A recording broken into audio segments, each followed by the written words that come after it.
humanitarian need. What it does mean, however, is that even foreign aid, which is not charity, it is an act of the U.S. taxpayer. Now, American charities are free to give their money to whoever they want, as long as it's not a sanctioned entity. But the United States and the taxpayer money should be spent in furtherance of our foreign policy, should be spent in places and on things that further our foreign policy, and even that is not unlimited. We have a limited amount of money that we can dedicate to foreign aid and humanitarian assistance, and that has to be applied in a way that furthers our national interests, and that's what we have sought to do as well. And in that endeavor as well, we have empowered the regional bureaus and our embassies to play a dramatic role. In fact, they are not just the implementers of this, they in many cases are the ones that are suggesting and are leading the response. And so bringing the tools of foreign aid underneath the umbrella of our broader foreign policy has been an important and dramatic reform. Even in the midst of all that, we remain engaged around the world, including in conflicts that perhaps are not central to everyday life in America, but the president has made it a priority to be a peacemaker. And so you've seen us engaged, whether it's Russia, Ukraine, or India and Pakistan, or Thailand and Cambodia, which is an ongoing challenge, or the tragedy we see now in Sudan, or the potential for further strife in South Sudan and that falling apart. I mean, no matter Armenia and Azerbaijan, we are always looking for opportunities, if possible, to play the role of a mediator that brings about the avoidance of war or the ending of conflicts. And obviously, in many of these cases, you can get people to the table and agree, and then there's the implementation process. And so we've made progress in many of these, particularly in getting them to agree to certain conditions. Obviously, it's ongoing work to make sure that those are implemented and applied. And some of these, conflicts have deep roots that go back many, many years. But we are prepared to be engaged and helpful in ways that perhaps other nations can't. We've been viewed as indispensable in that regard, and it's a role the president takes great pride in the promotion of peace around the world, and something he deserves a lot of credit for. He is personally engaged in all of this. Obviously, the big one was the situation with Gaza, which again is ongoing. There is now a ceasefire. There's that war is no longer going on at the scale and scope and all the other things that were going on before. But obviously there's more work to remain. We are still through the process of trying to implement phase 1 and lead to phase 2 and phase 3. That is a long-term project, some of which will extend beyond the 4 years of this administration, but I thought was a very important achievement as well. So we have a lot to be proud about. I know you probably have some specific questions, and we can get to those, but I wanted to let that, lay that out as the preface and predicate for everything we're going to do today. So I'm going to start. How do I start? I'm going to start from the back row forward, and then I'll just juggle in between. I'll be here pretty long, so we'll get to everybody. Don't get desperate. Don't get wild. All right, I'll start with this gentleman with the white hair in the back. Yes, sir. Ask you about Gaza. U.S. wants Pakistan troops to be in Gaza. Has U.S. got a consent from Pakistan that they will be sending their troops in Gaza for peace building and peacemaking? Yeah. Well, look, in fairness to all the countries we've talked to about being and having a presence on the ground, I think they want to know specifically, what the mandate, what the specific mandate it was, the funding mechanism looks like. So we're very grateful to Pakistan for their offer to be a part of it, or at least their offer to consider being a part of it. I think we owe them a few more answers before we can ask anybody to firmly commit. But I feel very confident that we have a number of nation states acceptable to all sides in this who are willing to step forward and be a part of that stabilization force. And certainly, Pakistan is key if they agree to do so. But I think we owe them a few more answers before we get there. We're trying to make a lot of progress here with I think the next step here is announcing the Board of Peace, announcing the Palestinian Technocratic Group that will help provide daily governance. And then once that's in place, I think that will allow us to firm up the stabilization force, including how it's going to be paid for, what the rules of engagement are, what their role will be in demilitarization and so forth. Thank you. Next to you in the back. Mr. Secretary, thanks so much for doing this. I want to start with Russia, Ukraine. You mentioned that... Easy stuff, yeah. You mentioned your efforts. There are talks going on right now, starting today and this weekend in Miami. What are your expectations from those talks? And the president yesterday made it clear he expects Ukraine to basically step up before Russia walks away. If you wake up in Odessa, if you're Ukrainian, this morning seeing Russians are bombing, your city, or if you turn on TV and listen to Putin, what he says, why would the Ukrainians, ignore what the Russians are saying publicly and believe in what they're hearing? Yeah, look, there's a reason why this war hasn't ended, and that is because there's complex factors at play. I know that sounds like a throwaway line, but it's true. What we have tried to do in this entire process, and let's be clear about this. I mean, the United States is engaged in this. The president says this, and I'll translate what I think he's trying to say to you in all of this, and I think he's been pretty clear about it, is it's not our war, it's a war in another continent. We have equities, we have engagement in this war, but It's not our war per se, but we are been told by everybody. I think everybody would agree that there's only one nation on earth, there's only one entity on earth that can actually talk to both sides and figure out whether there's a way to end this war peacefully, and that's the United States. And we've invested a lot of time, a lot of energy at the highest levels of our government. I believe, President Trump has had more meetings with foreign leaders and others on the war in Ukraine than on any other subject, including trade. He's invested a lot of time. Steve and Jared have invested time. I've invested time. The Vice President, the Secretary of War, others, Secretary of Treasury, and more have invested a tremendous amount of time and energy in this. And what we're trying to figure out here is what can Ukraine live with and what can Russia live with, sort of identify what both sides' positions are and see if we can sort of drive them towards each other to some agreement. Wars end generally in one of two ways. Surrender by one side for another or a negotiated settlement. We don't see surrender anytime in the near future by either side, and so only a negotiated settlement gives us the opportunity to end this war. A negotiated settlement requires two things: both sides to get something out of it, and both sides to give something. And we're trying to figure out what can Russia give and what do they expect to get, what can Ukraine give and what can Ukraine expect to get. In the end, the decision will be up to Ukraine and up to Russia. It will not be up to the United States. So that's the role we are trying to play in this. And that's why you see so many meetings going on. This is not about imposing a deal on anybody. It is about determining what both sides expect and need to have and what both sides are prepared to give in return for it, and figuring out whether we can have those two overlap. And of course, that takes a lot of time and a lot of hard work. It can't generally be done in the media or in press conferences. I think we've made progress, but we have ways to go. And obviously, the hardest issues are always the last issues. Yes. All right, I'm going to go to the next row. That gentleman right there with the glasses. Well, right behind you, because you're not the next row. That's the next row, right there. Yes. Thank you. I'd like to ask how you Oh, I'm view. sorry. I didn't see. Okay. Oh. Well, go ahead. You can start. I hadn't seen you. I'd seen it, but you can go because you're first on that row. So. Okay, great. Thank you so As much. a well-oiled machine, ladies and gentlemen. So go ahead. I'm sorry, man. Thanks. I'd like to ask how you view recent escalation of tensions between Japan and China. You've been known for your tough rhetoric towards China over the years. Do you condemn China's recent provocative actions against Japan? Yeah, no, I think I've been nice to China, in terms of the work we have to do with them. And I had another job. My job now is I represent the President of the United States and the United States in foreign diplomacy, and I think we've made good progress with the Chinese. The Japanese are a very close ally of the United States. I think these tensions are pre-existing.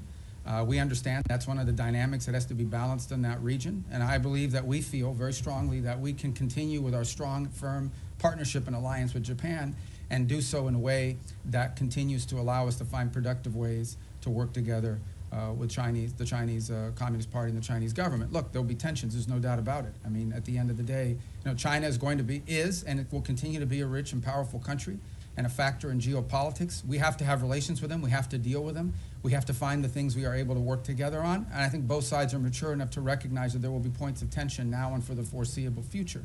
Our job as part of responsible statecraft is to find opportunities to work together, because I think if there's a global challenge that China and the U.S. can work together on, I think we can solve it.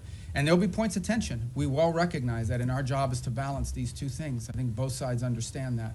And I think we can do that without imperiling or in any way undermining our very firm commitment to our partners in the Indo-Pacific. That includes not just Japan, but South Korea, and obviously if you extend further out, I don't want to leave anybody out, but India and Australia and New Zealand and all the other countries. And we also have growing and burgeoning relationships with countries like Vietnam and even Cambodia that we really haven't had very close contacts with historically. But we've talked to them a lot lately, obviously through the context of the conflict going on with Thailand, but also to figure out opportunities to work together strategically. And I say Thailand, of course, we've had a very long and strong strategic alliance with them for many years. All right, now, yes, sir. Thank you. Gracias, señor secretario. Dos puntos concretos en español. Bajo esta lógica hemisférica, ¿han considerado ampliar la presión más allá de Venezuela o Colombia a regímenes como los de Nicaragua o Cuba? Y segundo, esta semana en el Congreso se denunciaba que México está mandando decenas de buques petroleros a Cuba con la preocupación de que eso financia la dictadura. ¿Debería México reconsiderar esta política de asistencia al régimen cubano? I'm going to answer in Spanish if that's okay, guys, and then I'll do it in English as well. And does somebody do closed caption on this? Can they do it? It doesn't matter because I'm going to say the same thing in English. Mira, la amenaza más importante que existe en la región es estos grupos terroristas criminales. Es la amenaza que enfrenta Colombia, la amenaza que enfrenta el hemisferio entero, pero es la raíz de la violencia en Ecuador, en México, en todo Centroamérica, en todos estos países. Es la amenaza más primordial de la región. Entonces tenemos gobiernos que cooperan en nuestros esfuerzos en contra de eso. Panamá, Costa Rica, Ecuador, El Salvador, la República Dominicana. No dejo a nadie fuera, pero son muchos que cooperan. Tenemos y seguimos teniendo muy buenas relaciones con los equipos de seguridad de Colombia. Entiendo que el presidente de Colombia es una persona inusual, pero encima de eso tenemos, al nivel institucional, tenemos muy buenas relaciones y con México. El gobierno de México está haciendo más en este momento en el tema de seguridad que jamás en su historia. Queda mucho por hacer, pero tenemos cooperación. En el tema de Venezuela no tenemos eso, tenemos un régimen ilegítimo que no simplemente no coopera con Estados Unidos, sino coopera abiertamente con elementos criminales. Por ejemplo, el ELN y la FARC operan abiertamente desde territorio venezolano. Entidades de narcotráfico operan abiertamente y con la cooperación del régimen de Maduro para mandar drogas como cocaína a Estados Unidos a través del Caribe, creando una situación muy grave de seguridad en muchísimos países, inclusive Trinidad, República Dominicana, etc. Así que Estados Unidos lo que simplemente está buscando es la seguridad del hemisferio, que incluye, por ejemplo, Haití también. Y no hemos visto enfocado en eso. Obviamente los esfuerzos en contra de los barcos narcotraficantes saliendo de Venezuela han recibido mucha atención. Lo que no se habla lo suficiente, lo que estamos haciendo también en el mar Pacífico, donde hay esfuerzos andando también. La diferencia es que ahí tenemos la cooperación de gobiernos amigos. Lo que no se está hablando es lo que estamos haciendo junto con los mexicanos. Lo que no se está hablando es lo que estamos haciendo para crear una fuerza de estabilidad antipandilla dentro de Haití. Lo que no se está hablando es toda la cooperación que existen con todos estos gobiernos para llevar a cabo esta guerra en contra de estos elementos terroristas, criminales, que operan abiertamente dentro de nuestra región y que amenazan los estados de esta región. La buena noticia es que este nuevo año nos va a traer más gobiernos en el hemisferio que están dispuestos a cooperar en países como Bolivia, en Chile.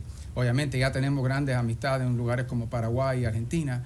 Y en fin, la reelección del presidente en Ecuador, la cooperación que existe en muchos países y esperemos poder ampliar esas relaciones con otros países también. Así que el esfuerzo se trata de eso y en eso estamos enfocados. Y obviamente tenemos que determinar cuáles son las fuentes de inseguridad en la región.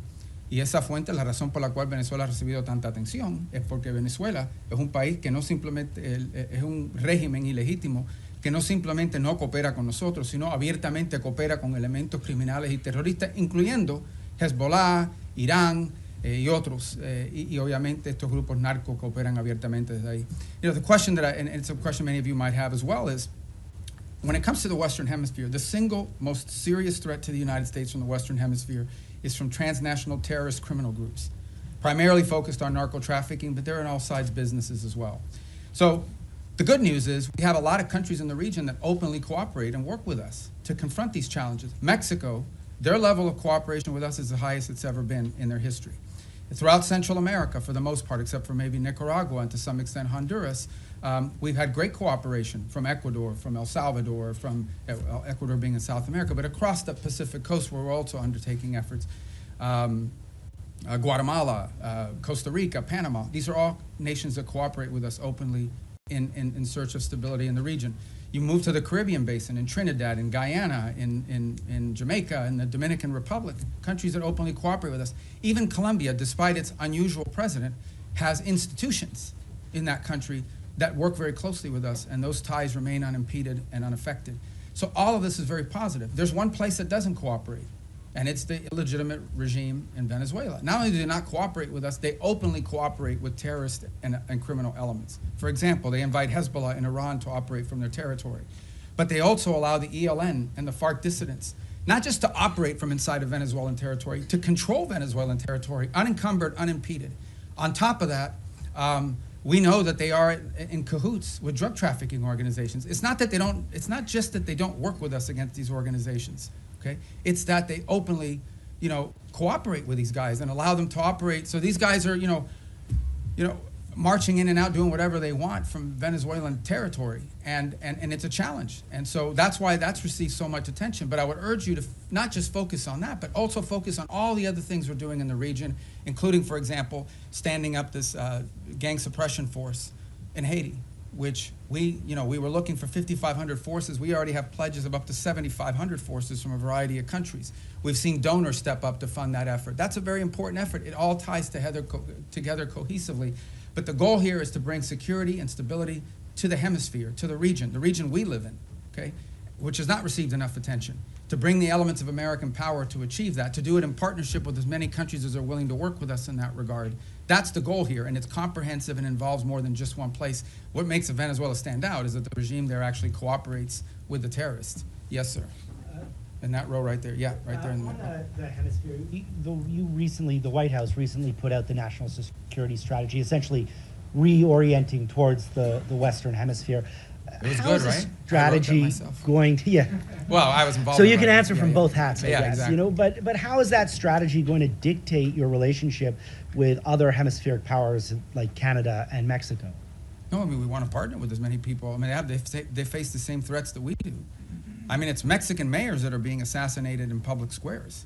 It's Mexican journalists that are being assassinated. It's parts of Mexico and institutions in Mexico that in some cases are compromised, usually through threat by these elements. They recognize it, which is why they're partnering with us. Of course we want to work with other governments in the region to confront this challenge, and in most cases we have cooperative places. Now, we don't have that from Nicaragua or Cuba, but obviously didn't have it historically from Bolivia. We hope and expect that that will change.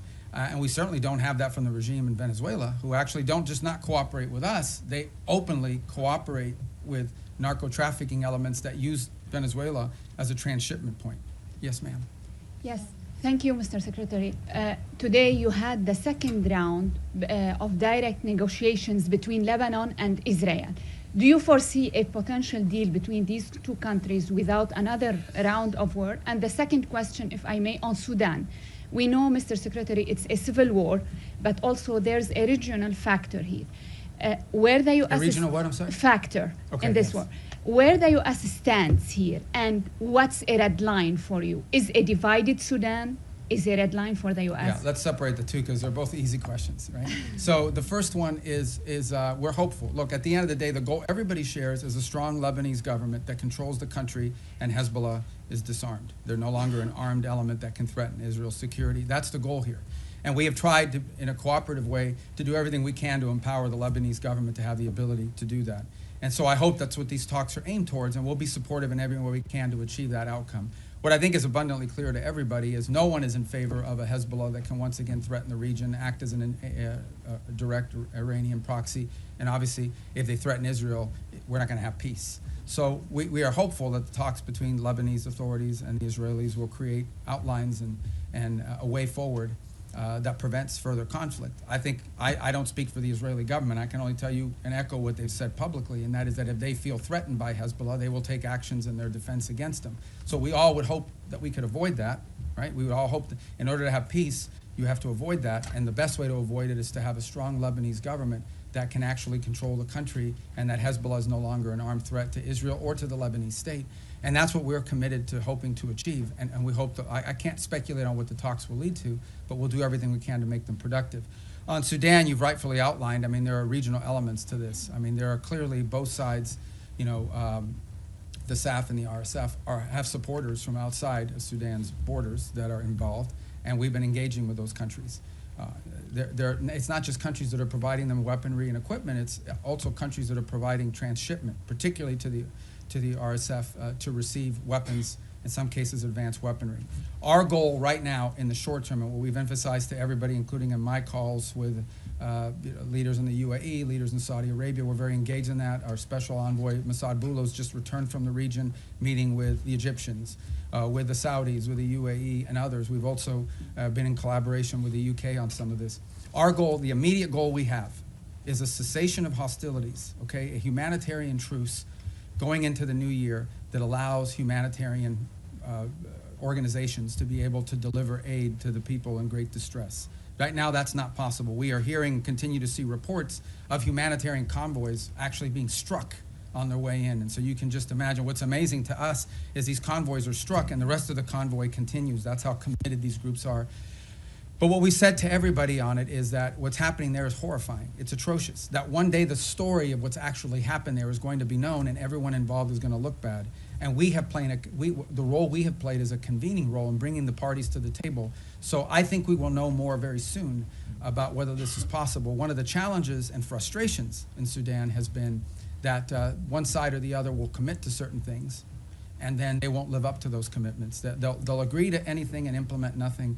And oftentimes what happens is when one side feels like they're making advances in the battlefield, they don't necessarily see the need to concede at that point because they believe they're on the verge of achieving some success on the ground, and a truce would set them back. But what we've emphasized is none of these groups can operate without the support they're receiving externally. So we have been engaging with the countries involved from the outside to ensure that they are at the table and that they are pushing for the same outcome that we want, which is phase one, a humanitarian truce that at a minimum allows us to deal with the humanitarian calamity that occurs there. And obviously we hope that while that truce is ongoing, we can focus on the other elements that led to this conflict and help to resolve some of those. But our number one priority we're focused on, 99% of our focus is this humanitarian truce and achieving that as soon as possible. And we think that the new year and the upcoming holidays are a great opportunity for both sides to agree to that, and we're really pushing very hard on that regard.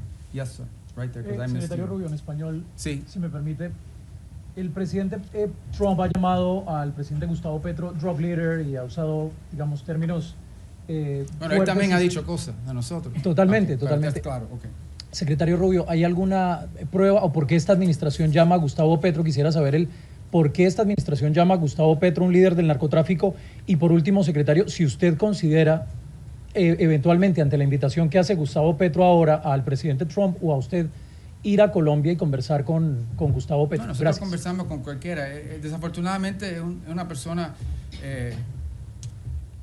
que no es muy estable en su pronunciamiento. Pero no vamos a permitir que la actuación de un presidente, que al fin su término termina pronto, vaya a dañar la relación que existe entre Estados Unidos y Colombia, una relación muy cerca, una relación que se ha establecido a través de los últimos 50 años, una relación importante comercial, diplomática, militar, de seguridad, uno de los grandes socios y aliados que tenemos en la región. Y lo que queremos, no vamos a permitir que cualquier tipo de problema que existan con un individuo vaya a hacerle daño a esta relación tan importante.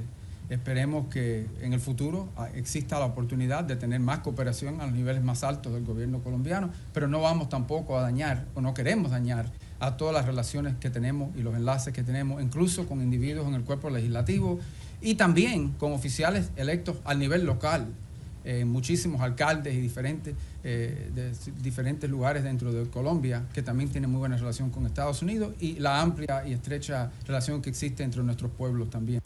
The question is again about Colombia. I said, look, we're not going to let sort of the pronouncements of an unstable individual over there to impact. We don't want to let it impact our broader relationship with Colombia. It's an important relationship, an important alliance. It extends through commercial, people to people, cultural, obviously security and stability, all of these things. And our job is to try to the extent possible, maintain those strong ties between Colombia and the United States and not allow them to be imperiled by the pronouncements of one person. We would hope to see a day soon in which we have better relations with the leader of that country, but we're not going to let the fact that doesn't exist now. We're going to do everything possible to not let that impact the relationships we have with the people of Colombia, with the nation, with their economy, with their security forces, which are very important. This is a very important alliance, a very important strategic partnership, which we've built up through a lot of hard work over decades. And we're not going to let that fall apart because of one person. If that changes and he changes, that would be great. And obviously, in May, there'll be a new president there, and there'll be elections, and we'll work hopefully more cooperatively with whoever replaces the current president, but that's up to the people of Colombia. Did I not get your question? Go ahead. Thank you. Returning to Gaza, what is the U.S. understanding of what Hamas is willing to concede on disarmament? Reports suggest that Hamas might hand over its heavy weapons but retain its smaller arms. Is the U.S. prepared to accept partial disarmament as sufficient? Yeah, I'm not going to get into the details of those types of negotiations. Let me just couch it to you this way. Everyone wants peace. No one wants to return to a war. If Hamas is ever in a position in the future that they can threaten or attack Israel, you're not going to have peace. Okay? You're not going to convince anyone to invest money in Gaza if they believe another war is going to happen in 2 to 3 years. So I would just ask everyone to focus on what are the kind of weaponries and capabilities that Hamas would need in order to threaten or attack Israel as a baseline for what disarmament needs to look like. Because you're not going to have peace. If 2 years from now Hamas is launching rockets or killing Israelis or carrying out, God forbid, another 7th of October type terrorist attack and so forth, you're not going to have peace. So who's going to invest in a peace?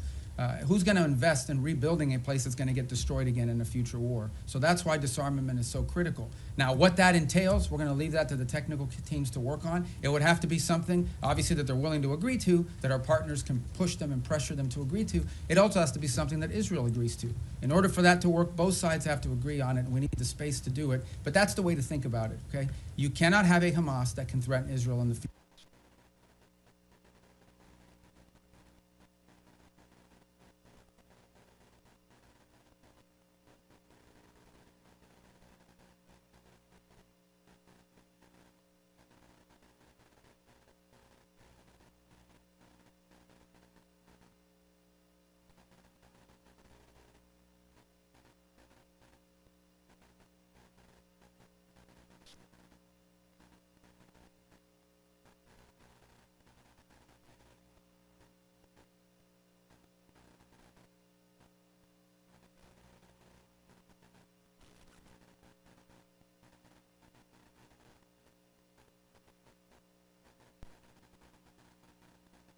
Future. If they can, you won't have peace. So that's the goal. All right. Who's left in that? The president's been focused on. And that's what we're conducting. And that's what we have been focused on the entire time. Because that is the threat to the national interest of the United States. Now, do we consider Maduro legitimate? No. And by the way, guys, when I say these things about Maduro and his role in narco trafficking, I hear his reports. Marco Rubio says it. It's not me. A grand jury in New York, in the Southern District of New York, okay, a grand jury in the Southern District of New York was presented evidence and came back with an indictment, not just against Maduro, by the way, but against a bunch of people in his government for narco trafficking. A bunch. He had, his nephews or the nephews of his wife indicted, convicted in the United States for narco trafficking. Like, this was, until President Trump started doing something about these narco trafficking links, nobody disputed that Maduro and his regime was in cahoots with narco traffickers. Not to mention the fact that they unleashed Tren-de-Aragua gangs on the United States. They've unleashed, a mass migration event, perhaps the largest in history. 8 million people have left Venezuela since 2014. So also destabilizing all the countries in the region who've had to assume people that are fleeing this illegitimate regime. So, but nobody disputed the drug links. So that's what the president's been focused on, and that's the problem. And that's the problem in Venezuela. En el caso de Venezuela, es muy simple. Es un régimen ilegítimo que coopera abiertamente con Irán, con Hezbollah y con grupos narcotraficantes. Incluso la ELN y la FARC que operan abiertamente dentro del territorio venezolano encima de los demás. Entonces, la amenaza que enfrenta los Estados Unidos es eso, que tenemos un régimen ilegítimo que coopera abiertamente con elementos terroristas, y por eso consideramos el régimen de Maduro un régimen terrorista, cooperan abiertamente con elementos terroristas que amenazan la seguridad de Estados Unidos. Punto. Ese es nuestro interés y en eso estamos enfocados. Okay, next row right there, you. Yeah. With all due respect for my colleagues, I'm going to ask this one in Spanish. Okay. Señor secretario, usted acaba de decir que no espera o que no es la intención de Estados Unidos que las diferencias con el presidente Gustavo Petro generen afectaciones para la relación con Colombia. Pero la verdad es que sí las han generado. Colombia fue desertificada, el presidente Donald Trump ordenó suspensión de recursos de cooperación para nuestro país y ya se están viendo consecuencias en materia de seguridad en Colombia. Nada más anoche asesinaron a 6 soldados colombianos, el ELN, con un atentado terrorista. Y la gran pregunta en Colombia hoy es ¿qué va a pasar el próximo año si Colombia elige un presidente de izquierda? Si las relaciones de Estados Unidos, las buenas relaciones con Colombia y el respaldo de Estados Unidos va a depender de que el pueblo colombiano elija un presidente que sea visto con buenos ojos por parte de esta administración. No, pero que esto no se trata de izquierda ni derecha. Esto se trata de una persona que simplemente no coopera con nosotros en estos esfuerzos. De eso se trata. Al final del día, el pueblo colombiano va a escoger el próximo presidente. Es una democracia, tienen elecciones, esperemos que se cumplan todos los requisitos. Tienen una larga historia de cumplir los requisitos democráticos. Aquí no estamos diciendo que Petro no fue electo democráticamente, aquí nadie dice que no fue así. Pero en fin, esto no se trata de izquierda ni derecha, se trata de tener en poder un presidente que coopera con nosotros. Obviamente, sin duda, la postura que era tomada en contra de Estados Unidos ha afectado a nuestra relación, no hay duda de eso ninguna. Estamos tratando de limitar eso lo más posible, pero también tenemos intereses que tenemos que proteger. Y tampoco vamos a pretender, cuando tienes un presidente diciéndole a los elementos de seguridad que no cooperen con Estados Unidos, eso no lo podemos ignorar. Pero por otra parte entendemos que tenemos dentro del sistema colombiano, incluso al nivel legislativo, en el Congreso, en el Senado, también alcaldes y otros líderes políticos de ese país que sí quieren buenas relaciones con Estados Unidos, y incluso líderes que no son de derecha, que son de izquierda, pero que entienden la importancia de esa relación. Pero esto no se trata de ni izquierda ni derecha, se trata que si va a cooperar con Estados Unidos o no. Tenemos una larga historial de cooperar con Colombia, que fue un ejemplo y un modelo para la región, y ahora tenemos algo un poco menos, que es lamentable. Ojalá que eso cambie. The question was about whether the U.S. relations to Colombia is dependent on whether they elect a leader that's center-right or center-left. It has nothing to do with left or right. It has to do very simply with whether or not we have a leader there that we can work with. The U.S.-Colombian relationship, especially our security relationship, but also our economic one with the free trade agreement, is a model. It was a model for the region. We tried to replicate that. Everybody would use Plan Colombia as an example of what you need to do in these other places. And we want to continue that. Now, no doubt, when you have the president of a country saying some of the things and ordering some of the things that he's ordered, it's going to have an impact on some of that relationship. Our job is to try to preserve and protect as much of that relationship as possible, but it will be impacted. But it doesn't matter whether the next president is center-right or center-left. That's not the issue. The issue is whether the next president is someone who's going to, once again, cooperate with the United States and restart these relations. That's what we seek. And if President Petro changes in his stance, perhaps that could change as well. But if he doesn't, obviously, it'll be up to the people of Colombia to elect their next president. Yes, ma'am, right there in the middle. I don't want you guys to think I'm only picking the Spanish ones, okay? I actually don't know who any, well, there's a list here, but I can't even read it without these glasses. All right, go ahead, I'm sorry, perdón. Secretario Rubio, usted lleva años denunciando el régimen de Nicolás Maduro y estuvo, entiendo, hace poco en una conversación telefónica donde hablaron el presidente Trump y Nicolás Maduro. Quisiera preguntarle cómo sintió a Nicolás Maduro en esa conversación, usted que lo conoce desde hace años, pues su comportamiento, si siente que está acorralado como reportan los medios, si está abierto a irse a otro país a cambio de un indulto, si ustedes estarían pensando en reunirse con él. ¿Cómo fue esa conversación? O sea, ¿qué nos puede contar de el efecto que está teniendo sobre la presión? Yo no voy a comentar sobre ninguna conversación del presidente Trump con cualquiera del mundo, si existió o no existió. Yo no voy a comentar sobre eso. Voy a repetir lo que he dicho ya. Esto se trata de algo muy simple. Y esto se trata de los intereses nacionales de Estados Unidos. Y hay una amenaza regional que existe. Y en el caso de Venezuela no tenemos cooperación. Para empezar, que es un régimen ilegítimo. Segundo, que es un régimen que no coopera, es antiamericano en todos sus pronunciamientos y actuaciones. Y tercero, es un régimen que no solamente no coopera con nosotros, sino abiertamente coopera con elementos peligrosos, terroristas y criminales. Incluso ellos mismos lo son. Entonces es difícil llegar a un acuerdo con terroristas que están abiertamente cooperando con estos elementos peligrosos que amenazan la seguridad de Estados Unidos. Encima de eso no voy a especular más. Pero va a haber guerra, secretario, porque ahorita en Colombia todo el mundo se está levantando, en Venezuela, con la posibilidad de que haya una guerra entre Estados Unidos y Colombia. Nosotros estamos protegiendo el interés nacional de Estados Unidos. Yo creo que, en fin, ese es nuestro derecho. Y también le diré que en Colombia debe haber mucha preocupación, que ha habido un ataque el día antes de ayer, o fue ayer, de ELN, o la FARC, creo que fue ELN, y ¿de dónde operan ellos? Abiertamente, de territorio venezolano, abiertamente, como si fueran un país soberano, operando abiertamente dentro del territorio venezolano. It's the same question, guys, and that is, the bottom line is very simple. Our interest in Venezuela and in the region is the national interest of the United States, and in Venezuela we have an illegitimate regime that not only does not cooperate with the United States, but openly cooperates with narco-terrorists and others who threaten the national security of our country. The gentleman in the middle. I'm going to try to get to everybody, I promise. But you guys, by then, your questions will be Thank you, Mr. more Secretary. specific.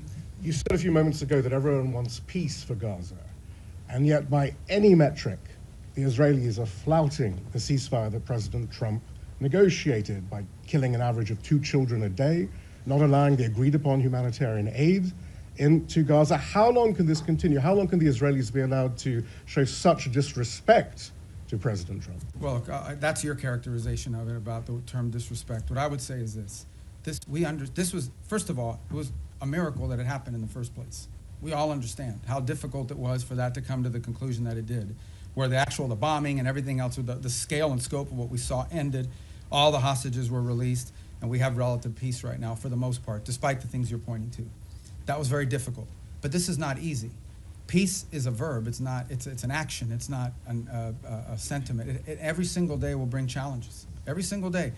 We also have had instances, for example, over the last couple of weeks, where Hamas elements emerged from a tunnel, attached an explosive device to the side of a vehicle, and injured and almost killed Israeli soldiers. We still have this threat. We still have and see every single day Hamas openly taking steps to strengthen themselves within inside of those places in Gaza that they still control. We saw early on the atrocities they were committing in the streets against people as they were trying to show people how strong they were. So I don't think I'm standing here to tell you this is going to be easy. This is an hour-by-hour, day-by-day challenge. It's one of the reasons why we have stood up this center there in operating in Israel in partnership as well with another cell that exists in a regional country. It's why every single day there are meetings among both intelligence, diplomatic, and military officials of multiple countries that help bring about this deal to manage this. And that's why it is so critical.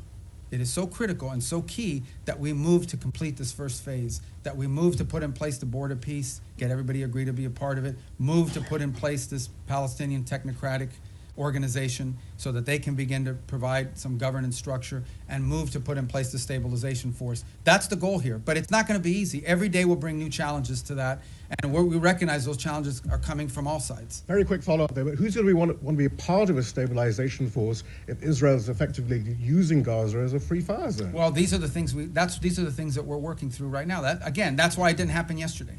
That's why we didn't, I don't mean yesterday literally, that means why we're not there yet. This is the hard work of diplomacy and peacemaking. Peacemaking isn't just signing a piece of paper, it's actually complying with it. And compliance oftentimes requires, in many cases, in most cases, requires daily, constant follow-up and nurturing. So that is why we are in such a hurry, and I say as a priority, to get to this point where we have the stabilization force in place, overseen by the Board of Peace, and ultimately a Palestinian technocratic entity that can increase in its capability to provide governance. The stronger they are, the weaker Hamas will be in terms of threatening Israel. And I think the more security Israel should feel and the less need for some of these things to happen. But no one's claiming this is going to be easy. We have to work on this every single day. We have people in this building and deployed abroad. This is all they do. 24 hours a day, day after day, elements of the State Department, the Department of War, and all other agencies, including Jared and Steve, and even myself, who talk or do something about. There isn't a day in the last, since this was signed 2 months ago, that I haven't had to do something with regards to making progress on the phases of this ceasefire. Yes, ma'am. Right next. Thank you, Mr. Secretary. I'm sorry. I'm going to get to you guys. I'm coming. See, I'm going down the rows like this. So right behind you, because I'm still in that row. Thank you, Mr. Secretary, and thank you for having the briefing. Has anyone ever done this where they go like all the rows? No. You're going to look so good to your editors. No? All right, go ahead. Caroline Lumetta with World News Group. Several faith-based organizations have been calling on the administration to reopen the U.S. refugee admissions program, particularly for religious minorities facing persecution. That includes Afghanistan, Syria, Iran. Is it going to be a goal in 2026 to expand that program again beyond South Afrikaners? Yeah, so here's the problem, okay? In the last 4 years, we had a flood of people enter this country through a variety of means. So that's what we confronted. We have to stop that, and we did. We've been successful. You see the border secured, the number of illegal entries has completely collapsed. And now we're facing a second challenge, and that is we've admitted a lot of people into the United States. And perhaps the overwhelming majority of them are not bad people and so forth. This is all true. But there are people, we know, okay, for a fact, that there are people in this country who got in through some form of vetting that was wholly insufficient. And we've seen tragic evidence of that very recently, including people that we claim to have vetted. So, why does that happen? Because there are some places where you can't vet people. You can only vet people on the basis of information you have about them. But that information is oftentimes dependent on whether there's some local authority that actually has any information about them. Okay, so that is the challenge we're facing, which is why the president has sort of put a stop to all of these things until these systems for admitting people into our country can be improved. But I think everyone would understand that after a flood of 15 to 20 million people into our country, almost unrestrained in some extent, over the last 4 years before taking over in January of this year, there's a desire in our country to put a stop to that until we can fix these processes to ensure that not only do we know who's in the country now, but in the future, we're not going to face some of these challenges that we faced in the past. So, look, the United States remains the most generous country in the world when it comes to legal immigration. This year alone, close to 1 million people will enter this country legally and have their green card and go to war. But we do have a right, like every sovereign country does, to know who you are, why you're coming, what you've done in the past, and what we think you might or might not do in the future. We have a right. We have a right to make sure that you're not going to come to this country and pose a burden on our social safety network. All of these things are rights of sovereign countries. A bunch of sovereign countries in the world do it. Most of the countries in the world have far more restrictive immigration policies than the United States has ever had. But we are in a special period right now. This is not like business as usual. This is, right now, we are less than a year removed from the most reckless migratory incompetence in American history, where a flood of people and mass migration events entered the United States, and they can claim all they want that they vetted people. This is just not true.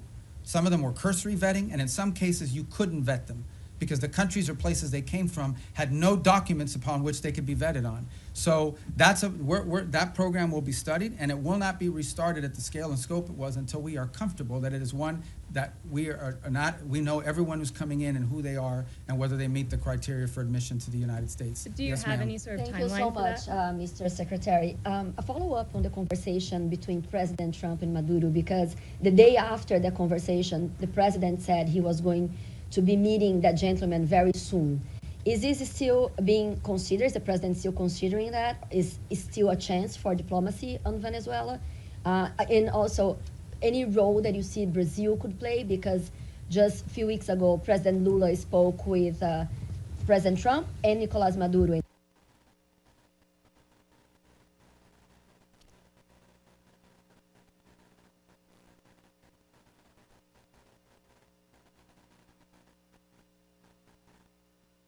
He offered to help to mediate. To you on what comes next in that regard. I have no reason to express skepticism or optimism about it. I'm just not going to comment on what the president has available to him as options across the range of options. I'm just not going to comment on what the president has available to him as options across the range of options that include diplomatic options. And how about the conversation with Lula? I mean, I think he said to us what he has said publicly, and that he has a willing to play a positive role in that regard. You know, the president's had 2 phone conversations and 1 meeting with President Lula. I think we've made progress on some things, including on trade. We have more work to be done. The 2 presidents got along. We felt that was important in terms of those conversations. I've talked to Mauro, their foreign minister, on it, including this earlier this week. And we have a lot of issues in common with Brazil that we'd like to work together on, and strong links. Being from Florida, as an example, I know how important Brazil has been to us as a partner. We've had some disagreements on a couple things over the years as well, but I feel like that relationship is on a positive trajectory. But as far as its role in Venezuela, I don't have anything to provide you on that today of any specificity. Just a quick sir. follow-up on the tariffs, political tariffs. No, I got to get to him. Okay. Thank you, Mr. Secretary, and thank you very much for doing this. On phase 2 in Gaza, when is the soonest that we could see that being implemented? And then separately, you said at the top that you want the US to play the role of mediator that brings about the avoidance of war and ending conflicts. How do you square that position with a possible military intervention in Venezuela? Thank you. Well, first of all, a couple things. Wanting to pursue peace and secure peace does not necessarily come at the expense of your national interest. We reserve the right and retain the option of defending our national interest. Now, in the case, again, we're going to talk about Venezuela. Let's be clear. Maduro has made multiple deals with elements around the world, including with the Biden administration. Okay, Maduro made a deal with the Biden administration, and here's the deal he made. And I only say this to you not because we want to get back to that deal, but just as an example of why the guy cannot be trusted to keep deals. It's a problem. Okay, somebody, breaks deals multiple times. You have a right to be skeptical they're ever going to keep the deal. He made a deal, and as part of that deal, they lifted sanctions. They released his 2 nephews from federal custody after their conviction. They sent back his bag man, Alex Saab, and all these sorts of things. He released political prisoners, and he promised to have free and fair elections. He didn't have free and fair elections. He rearrested or exiled most of those political prisoners, so he pocketed all the benefits and lived to none of those commitments. So, look, it's hard to have and do a deal with someone who never keeps a deal. Now, on the broader perspective of what you're asking about, let's be mature here. Yes, there are issues where we want to pursue peace, if that is possible, but we also have our national interest. If we're not going to reach a peace deal with narco-trafficking bans. We're not. We can't reach a peace deal with MS-13. We can't reach a peace deal with Tren de Aragua. We can't reach a peace deal with the ELN or the FARC that are still pumping drugs into the United States or any of their cartels in Mexico. You can't do a peace deal with these people any more than you can do a peace deal with the mafia. So I think it's important to understand that's different between warring factions and nation states around the world where we feel like maybe we could act as a bridge to bringing about the differences. But when you're talking about things that directly implicate the national interest of the United States, and no one can argue that transnational criminality and terrorism in our hemisphere is not a threat to the national interest of the United States, we reserve the right and have the right to utilize every element of national power to defend the national interests of the United States. And no one can dispute that. And every country in the world reserves the same option. We just simply have more power than some of them do. And phase 2 Gaza? Oh, phase 2 Gaza, yeah. I mean, we got to complete phase 1 to get to phase 2. That's why we're working every day to get there. Look, guys, if this stuff was easy, it would have been done already a long time ago. This is a complex situation. No one would dispute it, but it's important. What we achieved already, what the president achieved ending that war already was something no one thought was possible. Everyone thought that the last episode was going to be an Israeli incursion into Gaza City that would lead to massive loss of life and the hostages would never be reunited with their families. And today, as we speak, all the hostages that were living are back, all but I believe one of the bodies has been returned. No one would have believed that 6 months ago. So that in and of itself, but that is not the end of the story. We want to continue on this. But what we're talking about is dealing with something that no one has been able to solve in 30 or 40 years. No one. And it's going to take some time. But I feel generally optimistic that we have the right people at the table with the right motivations to make it happen. But no one is claiming to you that this is going to be just a straight up trajectory. It's going to have its ups and downs. It's going to have its, good days and bad days. The important point is that the momentum and the trajectory on it is a positive trajectory, and we're investing, high levels of our government every day in trying to make that happen. But we can't do it alone. We have all these other partners that we have to include. So I would focus you on, let's get the board of peace in place and announced. Let's get the technocratic Palestinian group in place, and then let's get the stabilization force in place. And then we can move on to the other elements, the phase 2 and phase 3 of the plan, that hopefully will be what will be enduring. And the work of putting phase 2 and phase 3 in place is going to extend far beyond the next 3 years. I mean, this is a generational commitment, but we want to leave those pieces in place for the next administration to continue to build upon, even as we achieve phase 1 and parts of phase 2 during this administration. Yes, ma'am. Yeah, Mr. Secretary, some of your former Democratic former Senate colleagues who considered you one of their most trusted bipartisan partners have, since you joined the Trump administration, accused you of abandoning some of your former principles and positions. And 3 or 4 have said they regret voting for you. Well, I had 99 votes. I could have spared 4. What's your response to that? And more importantly, how do you think about building and maintaining bipartisan consensus and cooperation on foreign policy at this moment, especially because that will be necessary to sustain President Trump's legacy after he leaves office? I mean, we live in a very different time, unfortunately. I engage with senators, for example, from both parties. We saw a bunch of them the other day all the time, and obviously, but politics today is very different than it was 10 or 20 years ago. It just is. I'm not in that anymore. I'm no longer in a political office, but I know political offices. I served 14 years in the Senate, and politics is real, right? I mean, there's also not a lot of benefit to a Democratic senator saying what a great guy Marco Rubio is in this current political environment, or anyone in the Trump administration for that matter. So all I will tell you is I get up every day, we go to work, we get work done, we do cooperate and work with. They don't always agree with everything we're doing, but I have a lot of people in the Senate, particularly chairman of key committees that we interact with. There's things people can say and do in the public that because of politics and private that they can't say or do in public. But I don't know what else to comment on that other than one more point, and that is, I think this is important. I think people have lost sort of their mindset here a little bit, okay? The foreign policy, the State Department is not its own government, okay? The Secretary of State is not its own government. I'm appointed by the president, confirmed by the Senate, and then, or nominated by the president, confirmed by the Senate, and then appointed by the president. But at the end of the day, the person the people of the United States elected to be the president of the United States and the commander-in-chief is Donald J. Trump. That's who they elected. And my job, and the job of the people in our administration, is to implement the president's foreign policy. We provide advice, we provide counsel, but ultimately our job is to take what the president wants to do, take his vision, and implement it. Come up with options for implementing the president's vision. That's my job today. When I was a senator, I represented the state of Florida. Today, I am the Secretary of State for Donald J. Trump, the President of the United States, and my job is to implement the president's foreign policy, provide advice, provide counsel, provide ideas, provide for opportunities and ways in which his foreign policy can be implemented. But in the end, our job is to implement that. And why people think that somehow foreign policy can be divorced from our republic, that's not the way our Constitution works. The Constitution does not say you elect the President of the United States and then you put in place a State Department to undermine the President if the person who's the Secretary of State doesn't agree with him. That's ridiculous. That's stupid, really. And I don't know why anybody would think that. So that's the job I have, and that's the job I'm proud to do. I think we've made a lot of progress. We have a lot more work to do. All right, on our row right there from Italy, right? I know you from the... Yes. Do you cover us now, or are you on Capitol Hill still? No, everything. Both. So you're like a one-man bureau for the whole well thing. as All here. right. You're like me. You have two jobs. Good. Yeah. All right. Thank you, Mr. Secretary. So the United States, on one hand, are mediating with Russia to end the war in Ukraine, but on the other hand, the Russian foreign minister yesterday or the day before said it would be a fatal mistake from the U.S. To block the oil tanks from Venezuela and trying to overthrow the Maduro regime. So what kind of what's the assess that you're doing, and are there any safeguards in place to avoid escalation with Russia? And then I have another question about the Hezbollah, sir. Yeah, we're not concerned about an escalation with Russia with regards to Venezuela. I mean, we've always expected them to provide rhetorical support for the Maduro regime. I think they have their hands full in Ukraine, and if he's watching, Sergei, Merry Christmas. And but at the end of the day, I expected them to say what they were going to say. The rhetorical support, we understand what that's at. It's not a factor in how we consider this whole thing.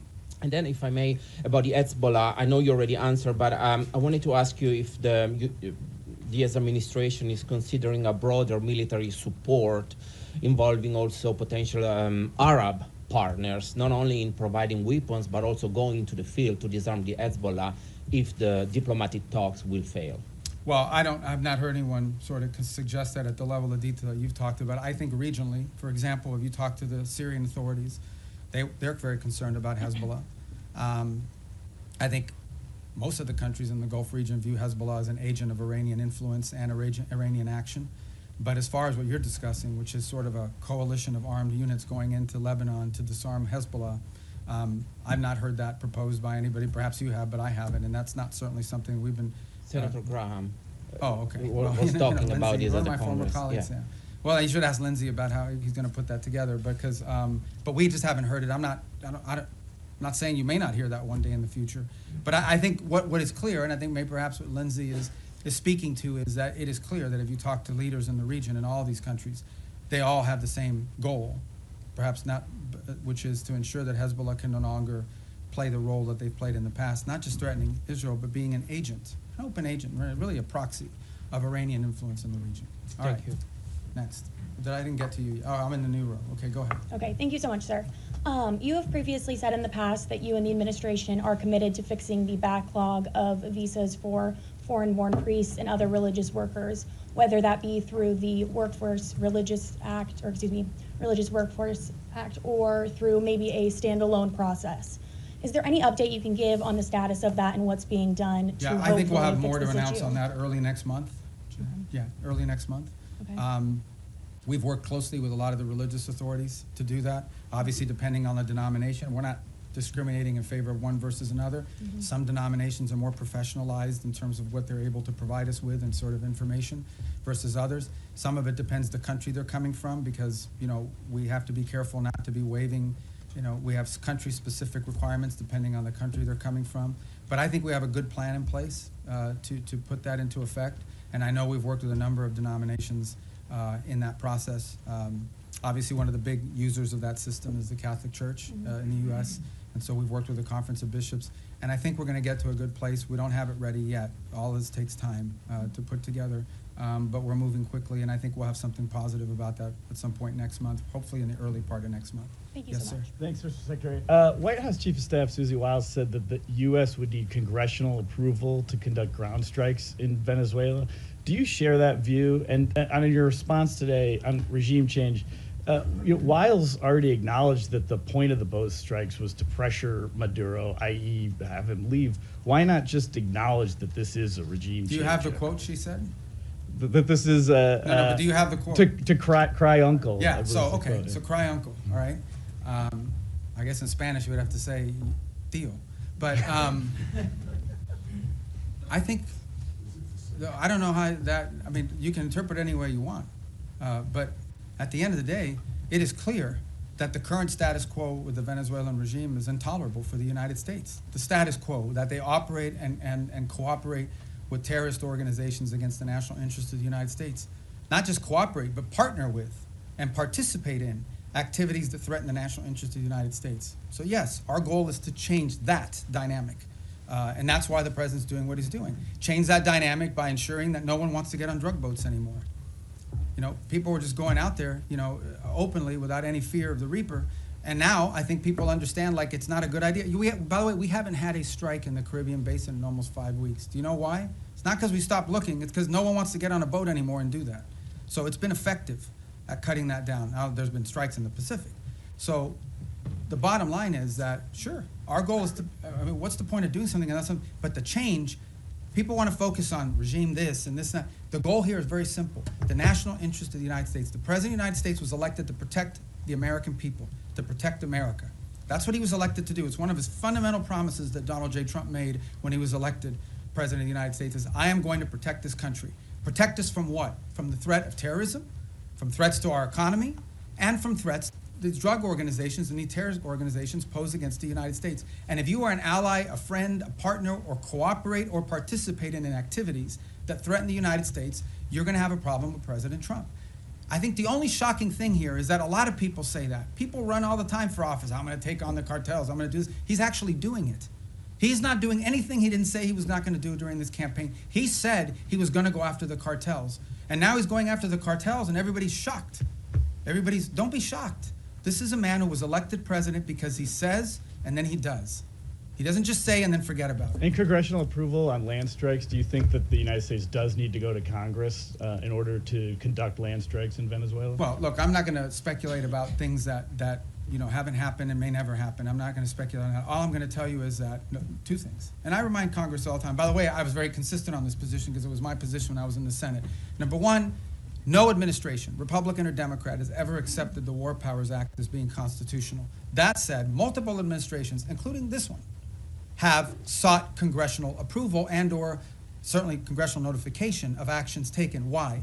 Because American action is always strongest when it has the buy-in and the participation of a broad set of actors. Now, given our current political climate, that's not always easy because we do have people today in politics that are against everything that President Trump is for. It doesn't matter what it is. It doesn't matter if they themselves had the same position. If it's President Trump's idea, they're against it reflexively. Okay? That's the nature of the current climate in our politics. But I can tell you that to this point, nothing has happened that requires us to notify Congress or get congressional approval or cross the threshold into war. We have very strong legal opinions. We have now briefed Capitol Hill 23 times, 23 briefings, bipartisan briefings on Capitol Hill. I have personally participated in 6 of those 23 at the highest levels of the committee, but then the full House and then the full Senate, which, by the way, are always interesting. Now, okay, get it. I've been there before, okay? So I was part of this thing in the past as well. But you do this briefing, you answer all their questions, and then they go out and tell people, we heard nothing, we saw nothing, that we were pleased with. They already had their answer before they went in, but we do them anyways. And we continue to do them. Not to mention the individual calls I've had with leaders in Congress, and I'm not going to disclose what those are. So everybody over there knows what we're doing, they know why we're doing it, and we've kept Congress fully apprised, and we'll continue to do so. Yes? Thank you, Mr. Secretary. The settlers' violence is rampant in the West Bank. The what is, I'm sorry? The settlers, yes, the Israeli okay, settlers' violence in the West Bank is being escalating, is increasing. Also, Israel is building around 20 settlements unit. Doesn't this undermine your own effort in the peace process? And also, if I may, on Gaza, the humanitarian situation is dire. The babies have been frozen to death because of the weather. Tents have been flooded. Is this anything that the United States can do to alleviate the suffering of the civilians in Gaza? Yeah. In the case of the West Bank, we have, and you've seen our embassy even has put out statements and comments about specific incidents there that we're concerned about, that we do think, create a point of strong friction in the broader effort. And our own embassy, and Ambassador Huckabee has spoken to this as recently as a couple weeks ago, very firmly, I believe. And so we'll continue to communicate that as we have and make our opinion known in regards to its impact on the broader challenges. In the case of Humanitarian, absolutely. I mean, this is the reason why that group is set up there every single day. We've been successful at opening new corridors. We want to continue to see that increase.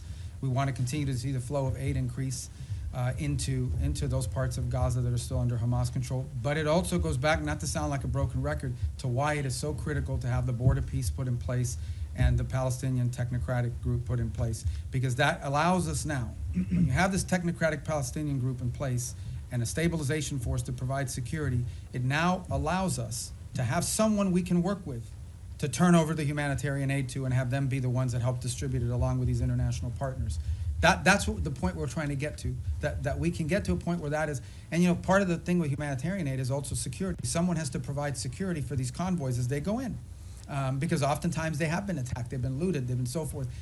We don't have a force that can do that right now unless the Israelis are going to go in, and that would violate the ceasefire. But if we have a stabilization force on the ground, they could provide security. And then the technical side of it, the logistical side of it, along with the international partners, is what the Palestinian Technocratic Organization can do. That is why we are in such a hurry to finalize that phase of this deal so that the aid can flow. And not just aid, then we can move from aid to reconstruction, which is the goal everybody has.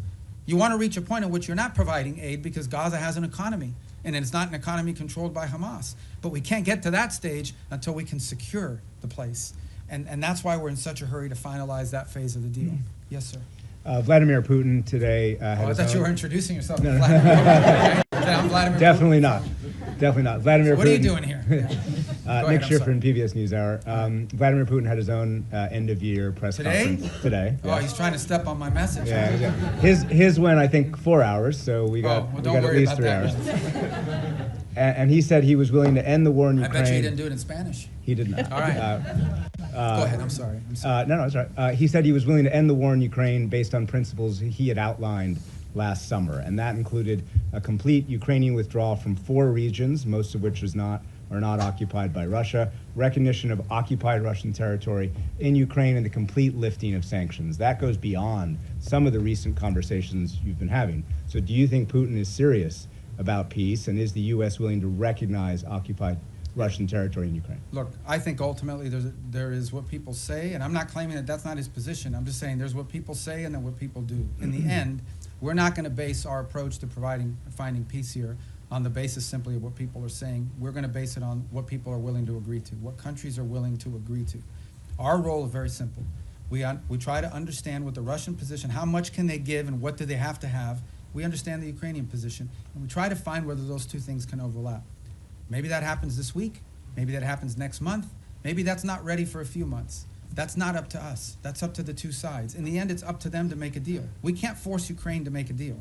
We can't force Russia to make a deal. They have to want to make a deal. The role we're trying to play is a role of figuring out whether there's any overlap here that they can agree to.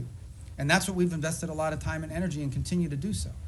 That may not be possible. I hope it is. I hope it can get done this month before the end of the year. I want it to end as soon as possible. I know the president is deeply committed to helping it end.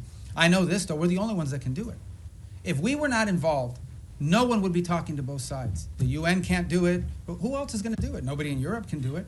So I think the one thing people should have is an expression of gratitude that President Trump is willing to continue to engage in this despite the fact that we haven't yet gotten the outcome that he hopes to have, because no one else could do it. And so that's what we're trying to do here. So this whole narrative that we're trying to force something on Ukraine is silly. We can't force it. There's no peace deal that Ukraine, there is no peace deal unless Ukraine agrees to it. But there's also no peace deal unless Russia agrees to it. We are just trying to find whether there's common ground that we can make happen.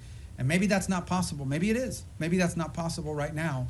But we don't think our work could potentially serve as a baseline for that in the future. Maybe it is possible now. We're going to continue to test it and see where we can get to.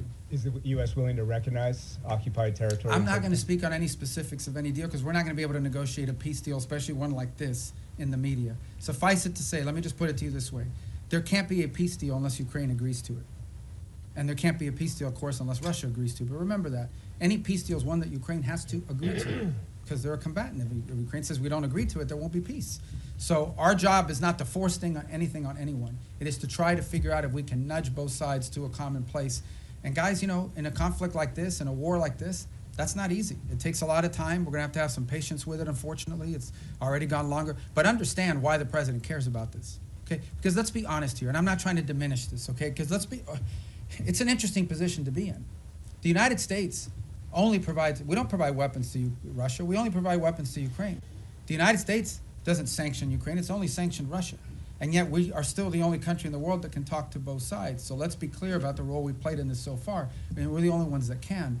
But, so I don't mean to be dismissive of why this matters or it's important, because this is going on in another continent. We've got issues in our own hemisphere we need to be dealing with. That if you were to ask prioritization, I would argue that something in our hemisphere from our national interest is more important than something in another continent. But it doesn't make Ukraine and Russia unimportant. We care about it. That's why we're involved in it. But by the same token, why does the president care? I'll tell you why. This week, 9,000 people will die, including like 5,000 or 6,000 weekly Russian casualties, okay, in a war. This is a bloody, nasty conflict. In the same time, the entire electric grid, the entire infrastructure of Ukraine is being destroyed almost as fast as it's being rebuilt. Every week that goes by, the cost of rebuilding that country gets exponentially higher. It is now becoming generational reconstruction. This is a very damaging war that's going to have incredible implications. There are now hundreds of thousands of Ukrainians, probably maybe in millions, who have not lived in Ukraine in years. They've been displaced to other countries. The implications of this long term for Ukraine are dramatic, and for Russia too, but for Ukraine, and we're focused on them. This is why the president wants to end it. He thinks it's a bloody, nasty, horrifying war, and he doesn't like wars. He really doesn't like wars. He thinks they're a waste of money, time, and talent. And he wants this one to end. And we're doing everything we can to end it. And it may or may not be possible, but we're certainly going to keep trying. Yes, sir. Thank you. I promise you we're going to go through here. Do you have a deadline or something? I know, but let me get to the roads, because if I break up the road thing, you're going to screw up the whole plan I have for today. Go ahead. Thanks, Mr. Secretary. If I can turn internally for a moment, a recent survey by the American Foreign Service Association found strikingly low morale among career diplomats in the U.S., some of whom reported that they feel like they can't freely express their opinions, that their candid input is not welcome, and many of them are saying that they're actually thinking about career changes. I know you talked at the top about how change can be disruptive, but I wonder, how much does this concern you? Do you possibly see this as a feature, not a bug, or would you be happy to see people leave so that you can bring in a new crop of people? And then just briefly on your own role, you have 2 jobs right now. Your travel schedule seems a bit lighter than your recent predecessors. You didn't attend the last NATO foreign ministers gathering and had your deputy go. Are you fully performing the job of Secretary of State? Are you more of a national security advisor than a Secretary of State? Can you talk about that? Well, first of all, on the travel schedule, we have a lot of leaders keep coming here too. So you talk about NATO, great example on NATO. I already went to a NATO meeting this year of all the foreign ministers. Then I went to the leaders meeting, which not all the foreign ministers were at. And then on top of that, that week is the week we had Rwanda and the DRC coming to the United States on a deal that I was working in.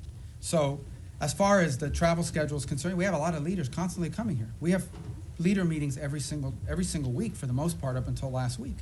So there's a lot of work to be done. On the Foreign Service, we have very talented people here. I saw that report somewhere. That's from the union. It's from a union survey. All I can tell you is that today Foreign Service officers are more empowered at the regional bureau than they've ever been. I get the sent cables. I get cables every day from all over the world that provide the baseline for a lot of the ideas that we pursue. There isn't a week that goes by that I don't send back 2 or 3 cables with notes about, let's turn this into a policy proposal. We are changing this place so that it is our missions in the field that are not just driving directives from the top down, but also ideas from the bottom up. And I'm very proud of that, and I think that's going to lead and pay huge dividends for future secretaries of state long after I'm gone. So, yes, sir. Thank you, Secretary. Human rights organizations report that 2025 has seen the highest number of executions in the Islamic Republic of Iran in over 2 decades. What specific new measures is the State Department taking to ensure that human rights abuses, specifically this surge of state-sanctioned execution, do not become a secondary priority in your dealings with Tehran? Well, ultimately, look, we have very deep systemic disagreements with the regime in Iran, and it's part of one of, if not the most sanctioned country in the world, one of the most sanctioned countries in the world. There isn't a week that goes by, or at least 2-3 times a month, I'm authorizing some new sanction on some new entity related to Iran. I don't think anyone could argue that this administration has been friendly towards them. So we continue to feature these things because it tells us about who they are. In the case of some of these executions that you're talking about, some of them, by the way, were in the aftermath of the war with Israel, where they went through and have jailed people and accused people of being informants and spies and things of that nature. But we're under no illusion, and every year we put out a report that outlines this, and we've been pretty consistent in our messaging. Our problem with the Iranian regime isn't simply, obviously it's predominantly their desire to acquire nuclear weapons, their sponsorship of terrorism, but it's ultimately the treatment of their own people. I said it in my hearing a year ago in the Senate, I say it now, I know of no nation on earth where there is such a difference between a regime that governs the country and the people who live there every single day. That regime is not reflective of the people who live in Iran, who are the inheritors of a proud and long cultural legacy and a proud history. And then you've got a clerical radical regime that has driven and taken the wealth of that country and used it, not to enrich secure their people and their future, not to make sure they have enough water and electricity. They've used their money to sponsor terrorist organizations all over the world. That's what they've used their money for. So we're going to continue to consistently point that out. Secretary, second I'm sorry, I got to go because I'm getting everybody today. Regarding Europe, you said that Europe was not going to be able to mediate between Russia and Ukraine. There's been some disengagement. There's some push within the European Union to either not comply with the increase in defense spending that the United States has been promoting, or also some European countries like Spain promoting closer ties to China, or going to China, or inviting more investment from China, or even Chinese technology in critical infrastructure. Are you concerned at all about this path? And no, I mean, the countries made a commitment in NATO at a meeting I was at, where they made the 5% pledge, which is a dramatic and historic pledge, with the exception of Spain, of course, who didn't make that pledge. And we've had no indication from any of the countries that agreed to that they're not going to do it, because it's in their own interest. I mean, it's in their own interest. Bottom line is, increasing their defense capacity is in their interest because it's their defense. As far as like opening up to China, look, one of the biggest problems Europe faces is they're being flooded with cheap Chinese goods, including Chinese cars. They're being flooded. Their own industrial base is under attack by unfair Chinese practices economically. So, I don't know about the rhetoric you're pointing to or the examples, but I mean, that's a threat that Europe faces, and they need a rebalancing as well. They're also, like we are, experiencing disruptions to supply chains and things at the economic realm that are very problematic and dangerous for national security. So we would expect them to act at their national interests, both continentally and individually as their own countries. All right, we got to speed it up. Yes, ma'am. Hi, Annalise Nielsen from Sky News Australia.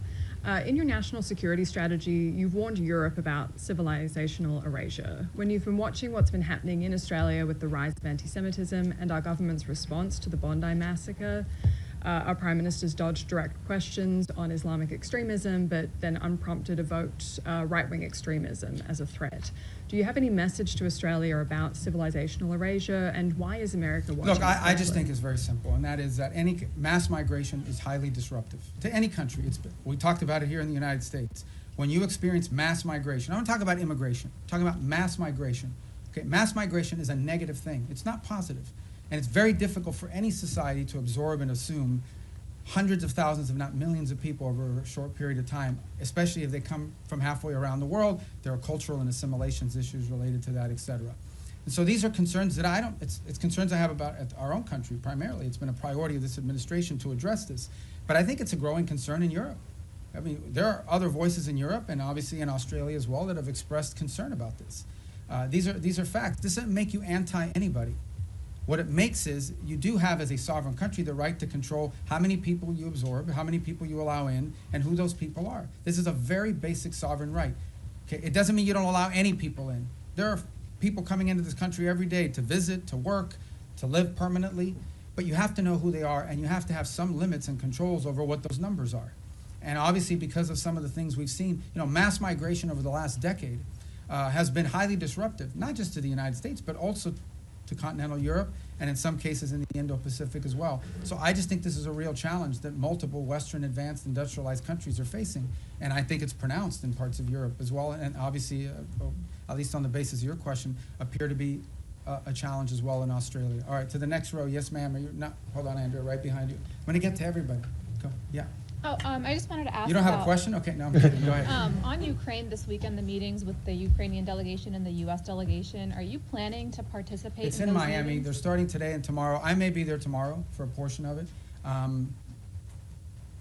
There's another one happening today, but that one is with the Turks and the Qataris and the UAE on the Gaza plan. So if I'm not there, because I have things we have to do here today, like talk to you guys, I think tomorrow, since it's in Miami as well. So. Go ahead. Yes, sir. Thank you, Mr. Secretary. Timothy Inarozzi with the Washington Examiner.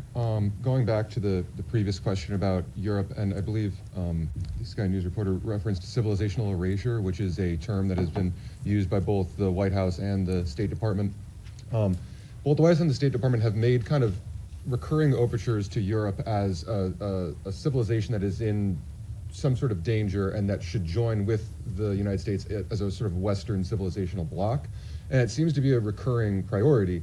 However, with the release of the National Security Strategy, many European leaders, leader of Germany, members of the EU, of the European Parliament, have found it totally unacceptable or offensive or question the allyship of the United States with the rhetoric that was used. So I just wonder if the United States is correct in that these policies like mass migration will lead to civilizational erasure. Is it possible to save European civilization if the governments simply don't want to be saved? How has this alliance long been described? As the Western alliance, right? What is it, and it's not just me saying, you go to these NATO meetings, you meet with people, what they will tell you is our shared history, our shared legacy, our shared values, our shared priorities. That's what they talk about as the reason for this alliance. Well, if you erase your shared history, your shared culture, your shared ideology, your shared priorities, your shared principles, then you just have a straight up defense agreement. That's all you have. So what I'm trying to point to, and what we've tried to point to, is very simple. That is, at the bedrock and at the cornerstone of our relationship, for example, with Europe, is the fact that we do have a shared culture, a shared civilization, a shared experience, and shared values and principles on things like human rights, on freedom, on liberty, on democracy, on all sorts of on the rights of the individual, on all these sorts of things that we in this nation are the inheritors of in many cases, because many of these ideas that led to the founding of our country found their genesis in some of these places in the Western Alliance. If you take that away, if that's wiped out because for whatever reason it's no longer a priority, I do think it puts a strain and threatens the alliance in the long term and in the big picture.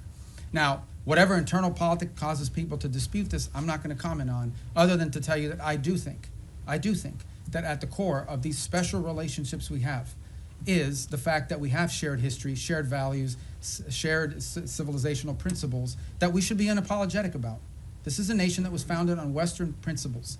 Founded on Western principles like liberty, the value of and the right of the individual, the right of self-governance. These are all Western values. Now, others may have adopted it in different parts of the world, but they emanate from Western history. And it's something that we should be unapologetic about. Why would we be apologetic about it? Anyone who doesn't recognize, for example, that many of the features of our system of government find their root in Roman and Greek history is a fool. Is a fool. It's just not true. And so I think that we need to understand and embrace that, not negate it. And I think that's what we're pointing to here, is that we are concerned that particularly in parts of Western Europe, those things that underpin our alliance and our tie to them could be under threat in the long term. And by the way, there are leaders in those countries that recognize that as well. Some say it openly, some say it privately. In the eastern and southern part of Europe, they're much more open about it. Nonetheless, it is a factor that needs to be addressed. Yes, ma'am. Was the New York Post. So you said earlier that you don't see a surrender happening anytime soon when it comes to Ukraine and Russia. Putin says he will accept nothing less than an unconditional surrender, but if this latest intensive push for peace talks fails, is there anything that the U.S. can do to make Russia want to end its war? And then secondly, some of the most major foreign policy issues from Venezuela, Iran, Ukraine, Israel, have been assigned special envoys who do not report directly to the State Department, which obviously has a larger view of how these conflicts affect each other. How intimately has State been involved with these envoys' strategies and actions this year? And do you see State taking a larger role in these kind of day-to-day negotiations? I disagree with the premise of your question. I mean, every envoy that's been involved in all these critical issues, I personally work with very closely. I talk to them 4 or 5 times a day, or meet with them, or they're in the White House, or they're here, primarily in the White House, or they're involved in the same meetings we're involved in. I mean, that's just not factual. No one is out there doing independent action. All of it is strongly coordinated. It's one of the benefits of also being the National Security Advisor, is it allows us to also organize the interagency. Every single one of these envoys, I speak about Steve Woodcock in particular, who's a phenomenal person, very smart, very talented, who dedicates, he doesn't get paid to do this job, he does it for free. And he invests a tremendous amount of time, full time on this thing, traveling all over the world, doing all kinds of things. Okay, but Steve doesn't do anything independently. He relies on the interagency. He gets support from Treasury, sometimes from Commerce, certainly from the Department of War, and from the State Department. In fact, he's staffed in many of these visits by State Department folks, and including the ones in Miami. Especially as we get to the technical parts of these agreements. So the synergy there is very tight across the board. And so I think that's just not factual. was referring to Envoy Grinnell with Venezuela and some of those conflicts earlier this year that really kind of weren't helpful in getting towards the release of the Yeah, look, prisoners. everything that's been done in this administration has been coordinated in some form or fashion. I mean, you guys don't see it all because look, I know everybody wants foreign policy to be 100% transparent, but sometimes it really can't be because there are sensitivities, because there are diplomatic sensitivities, because things people are willing to agree to in private that they may not be willing to do so in public. There's all kinds of things that have to happen in order to achieve outcomes. Sometimes they work, sometimes certain approaches work, sometimes they don't. But that's not new to this administration. That's been true throughout history. And but at the end of the day, I mean, I feel like we have a very good team of people that work very closely together on all of this. And the key is every single one of these conflicts, every single one of these issues are all multidisciplinary. Okay, there is no such thing as any one of these things that we're dealing with. Again, going back to the case, let's just use Ukraine as an example. In the case of Ukraine, it involved Treasury. With regards to the minerals deal. It involves commerce to some extent. It most certainly involves the Department of War in terms of not just battlefield assessments, but the sale of weaponry through Pearl, et cetera. It involves the Department of State in terms of everything from interpreters to the technical work of actually putting words to paper that would make sense in an agreement and supporting these visits. We had a very important meeting in Geneva, hosted at our embassy, supported by diplomatic personnel that were involved in doing that. And a lot of the follow-up as well that has to happen with some of these things. You know, peace deals aren't just, in the case of Gaza, strongly supported. We took our ambassador in Yemen, who can't be in Yemen, Fagan, and assigned him for 8 weeks on that portfolio so that we could have someone there to help navigate and coordinate all of the technical aspects. You can reach a peace agreement in concept, but then someone's got to sit down and write down the technical language and the specificity, and they rely on the professionals in this department and other government agencies, depending on the subject matter. So, look, I think in any new administration, there's a learning curve early on. People are still getting onboarded. You may not even have people Senate confirmed yet in these positions. Maybe you haven't even hired some unfilled spots. But I think certainly in the second half of last year, I'm very proud and very pleased at the synergy that we've established on all of these things and that continue to establish it. Another one that's doing a great job is Mossad Boulos. I mean, he's out there every day working with our Africa Bureau. They're very involved in this, on trying to deal with Sudan, on trying to deal with the Rwanda DRC. So we have a good team of people that work very well together and very collaboratively, and we're going to build on that in the new year. Yes, ma'am. Thanks. Shelby Talcott with Semaphore. Vanity Fair quoted you as wondering whether Putin just wants the entirety of Ukraine. I'm curious if that's still a question for you, and how confident are you in being able to reach a peace agreement if that is a question? And then along those lines, is there a deadline for Russia and Ukraine to come to an agreement before this administration walks away? Yeah, I'm not in any position to give you deadlines on anything. And as far as that quote, that's a quote the president has said publicly, which is he has said three things. I thought it was going to be the easiest one, and it's turned out to be the hardest. I don't know if Putin wants to do a deal or if Putin wants to take the whole country. These are things he has said openly. And, you know, I think that's, I don't even remember when I talked to the guy from that magazine, but, you know, for much of the early part of this year, one of the things we were trying to deduce is exactly what is it that Russia wants to achieve. We know what they wanted to achieve initially when the war began. They haven't achieved those objectives. There's a new set of objectives now. I mean, part of reaching an agreement is trying to understand, I've already said this, what both sides want or need and what they're willing to give. And so I think that was a question that many in the administration had early on, is defining what the Russian position, what exactly do they really, not what they say they publicly want, but what they publicly want and privately want are the same thing. That's part of the, and the same is true on the Ukrainian side, by the way. What could they actually live with, what's acceptable, what's not acceptable, what are their red lines? That's how you put a deal together. You have to sort of figure out if the two sides overlap at some point. Sometimes some deals are just not ready. Sometimes the timing is perfect. You have to put it together. If you look at what happened with Gaza, that looked intractable. And then a series of events occurred that made it possible. For example, the strike inside of Qatar that the Israelis took at the time, you know, was a sort of a dramatic thing, but in some ways it sort of set in motion a sense of urgency to bring this thing to an end before it spread. So sometimes you just have to be ready for a change in circumstances or conditions that allow progress to be made. But these things are hard to do. They take a lot of time. Sometimes it takes some patience. It's just unfortunate that you know that every day that goes by, more people are died and more people die and more things are destroyed. Yes, sir. Come back to your comments earlier on Sudan. You mentioned this concern about transshipment and weapons coming from overseas to Sudan.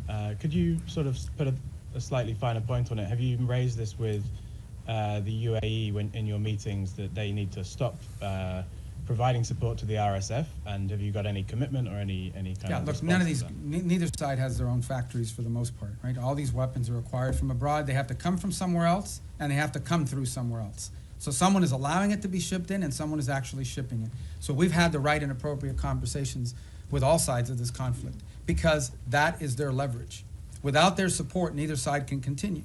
So that's why we need to engage, and that's why we've engaged the parties involved in all of this. I don't want to find myself here in a position of picking on anybody other than to say that we think and we're hopeful that we can make some progress on this, but we know that in order to make progress on this, it will require outside actors to use their leverage and their pressure to make that come about, particularly this humanitarian truce, which is the first thing we want to achieve. We think that outside actors have the leverage and the influence over the players on the ground to bring about this humanitarian truce. And we are very focused on it. I had conversation on it yesterday. We have spoken to the UAE, we've spoken to Saudi, we've spoken to Egypt, and this is not new. We've been talking to them. We signed a document with them in September at the UN gatherings. We had previous meetings with them before that. So this is not a new engagement. It's just one that's had a higher sense of urgency given recent events there. But yeah, we're involved every single day trying to work through this, because we do understand that, and this is not new to this conflict.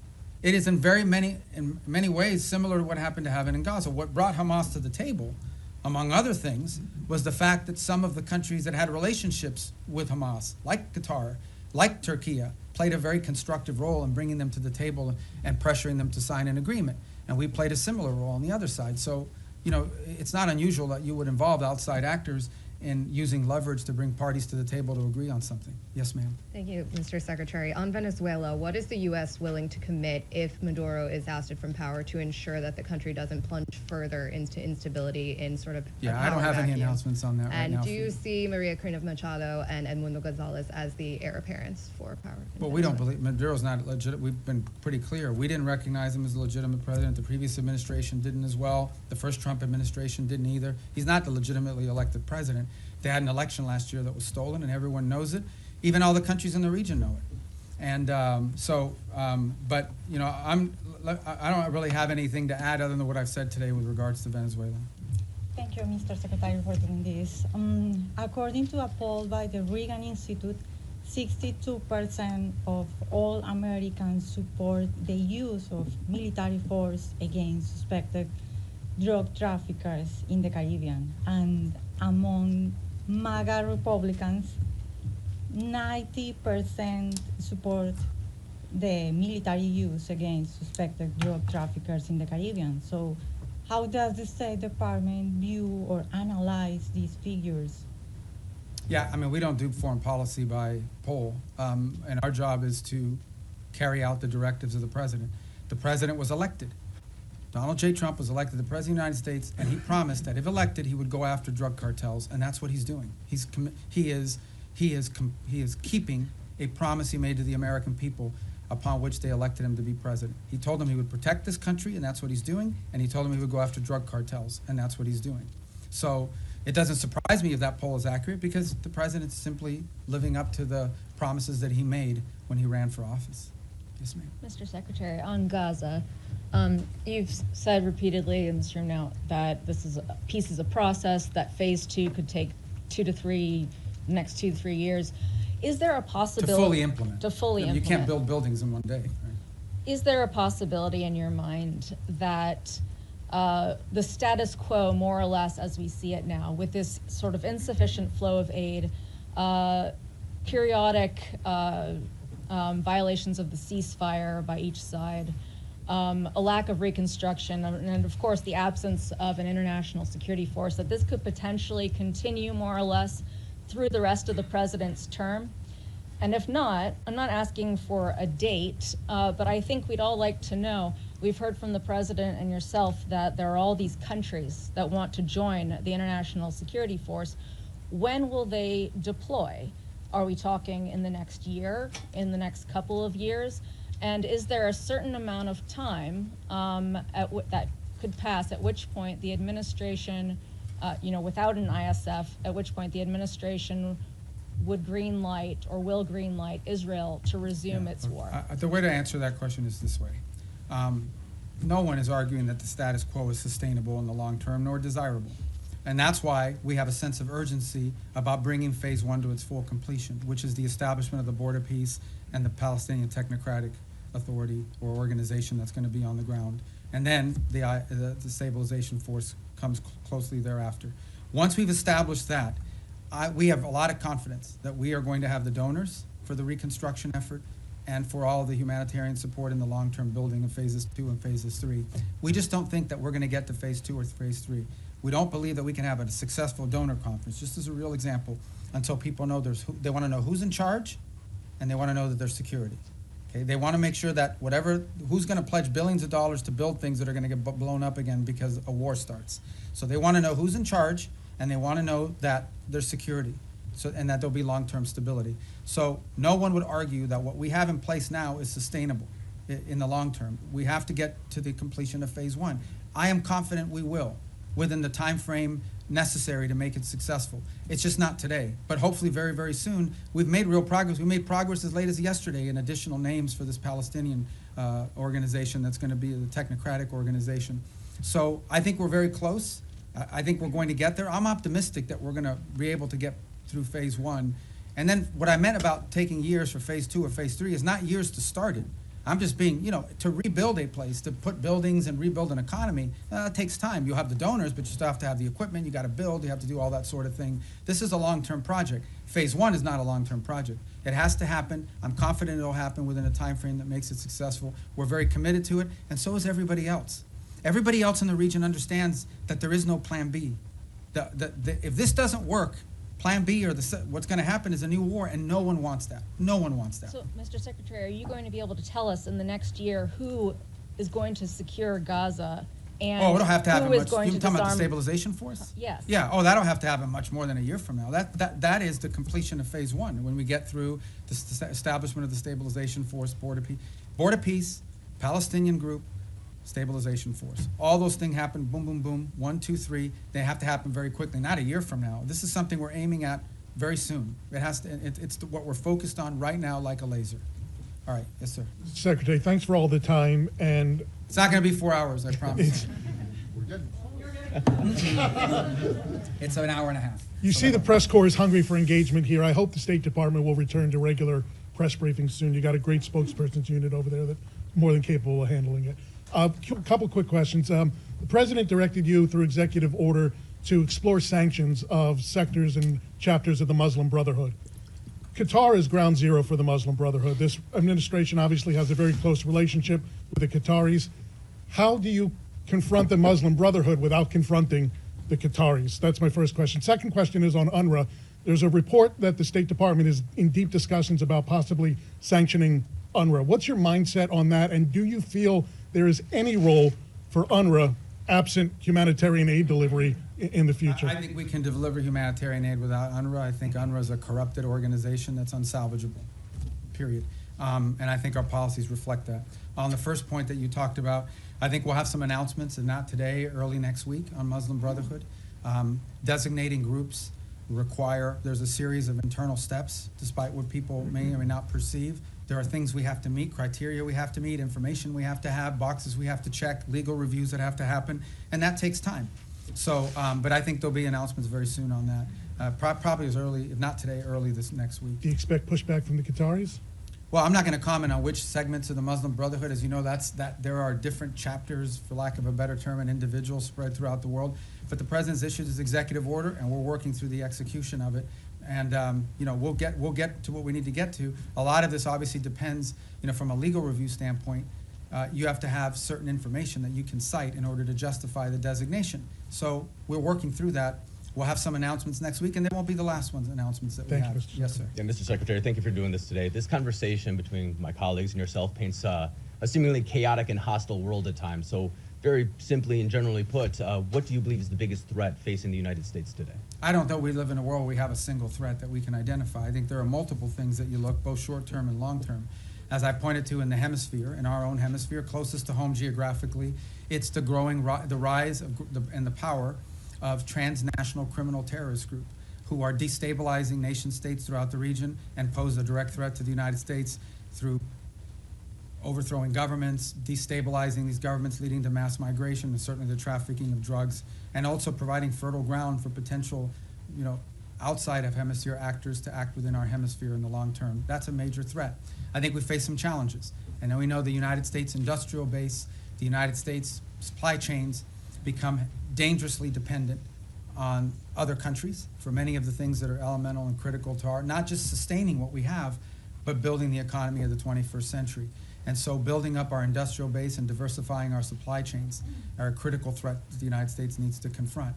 I think related to that, not directly related to the Department of State, but somewhat related to the United States, is building up our defense industrial base as well. One of the challenges that we face, and so does much of the world, certainly in the West, is the ability to build weaponry at a scale and scope necessary, not just to deal with the threats of today, but to innovate and develop those tomorrow. It simply just takes too long to build up defense articles, get them to market in a timely fashion. And not only do we complain about that, but we have allies who want to buy things from us that we just haven't been able to produce fast enough.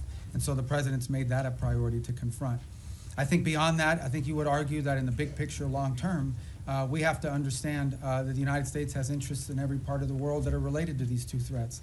In the case of Africa, we see countries that have extraordinary opportunity to develop economically, the youngest population in the world, and the United States wants to have relationships, both commercial and personal, with many of these nations as they emerge in their own right into an era of prosperity. We want to be there to help assist in that if possible. We want to make sure that American interests are taken into account. Unfortunately, there are many countries around the world that in the past have had to rely on predatory practices of other countries to receive stability, to receive funds necessary to build infrastructure or what have you. We want to make sure that American businesses are at the table offering alternatives, be it in telecommunication, be it in artificial intelligence and technology, be it in basic infrastructure. So there's a lot of things to uncover and unpack, and I think in the long term as well, and I think our national security strategy reflects a lot of this. So I wish we lived in a world where we had one major threat. Many of these are interrelated.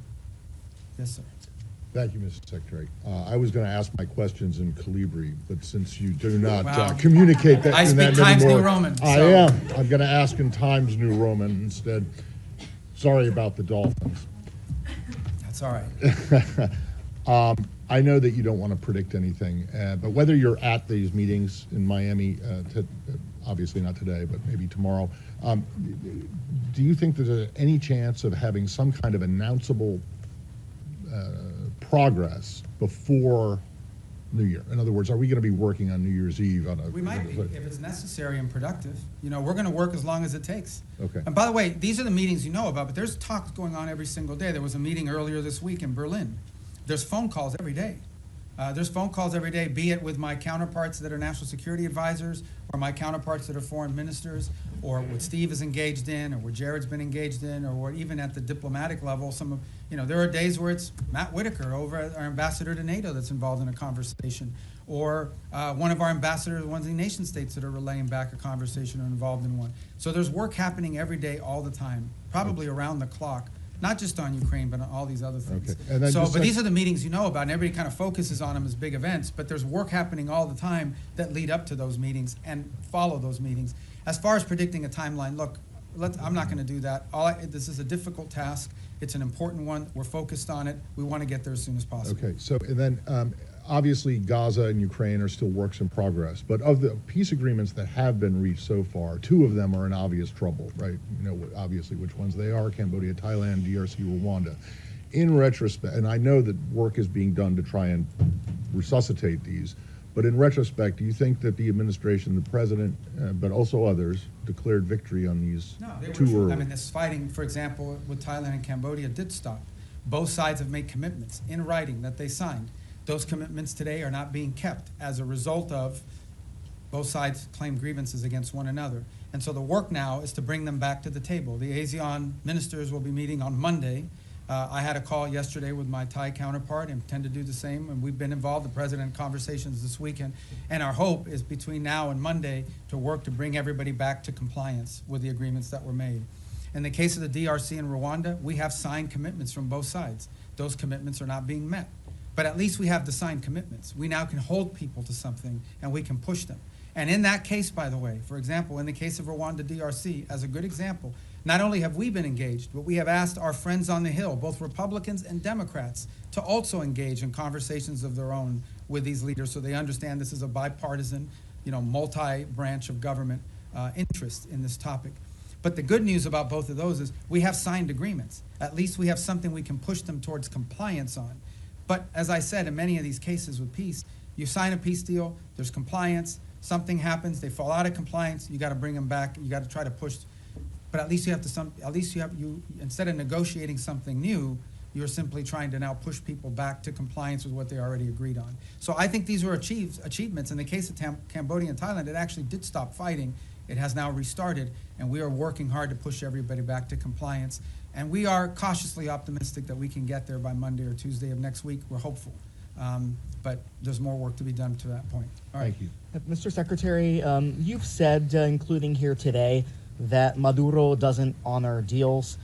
How can the U.S. achieve the goal that you're describing of stopping the drug traffickers and the terrorists without Maduro leaving, number one? And number two, a topic that hasn't been asked about yet, State Department officials have recently met with visiting AFD officials from Germany, and we're hearing from AFD members as well as analysts who see the national security strategy as an effort by the administration to endorse the AFD.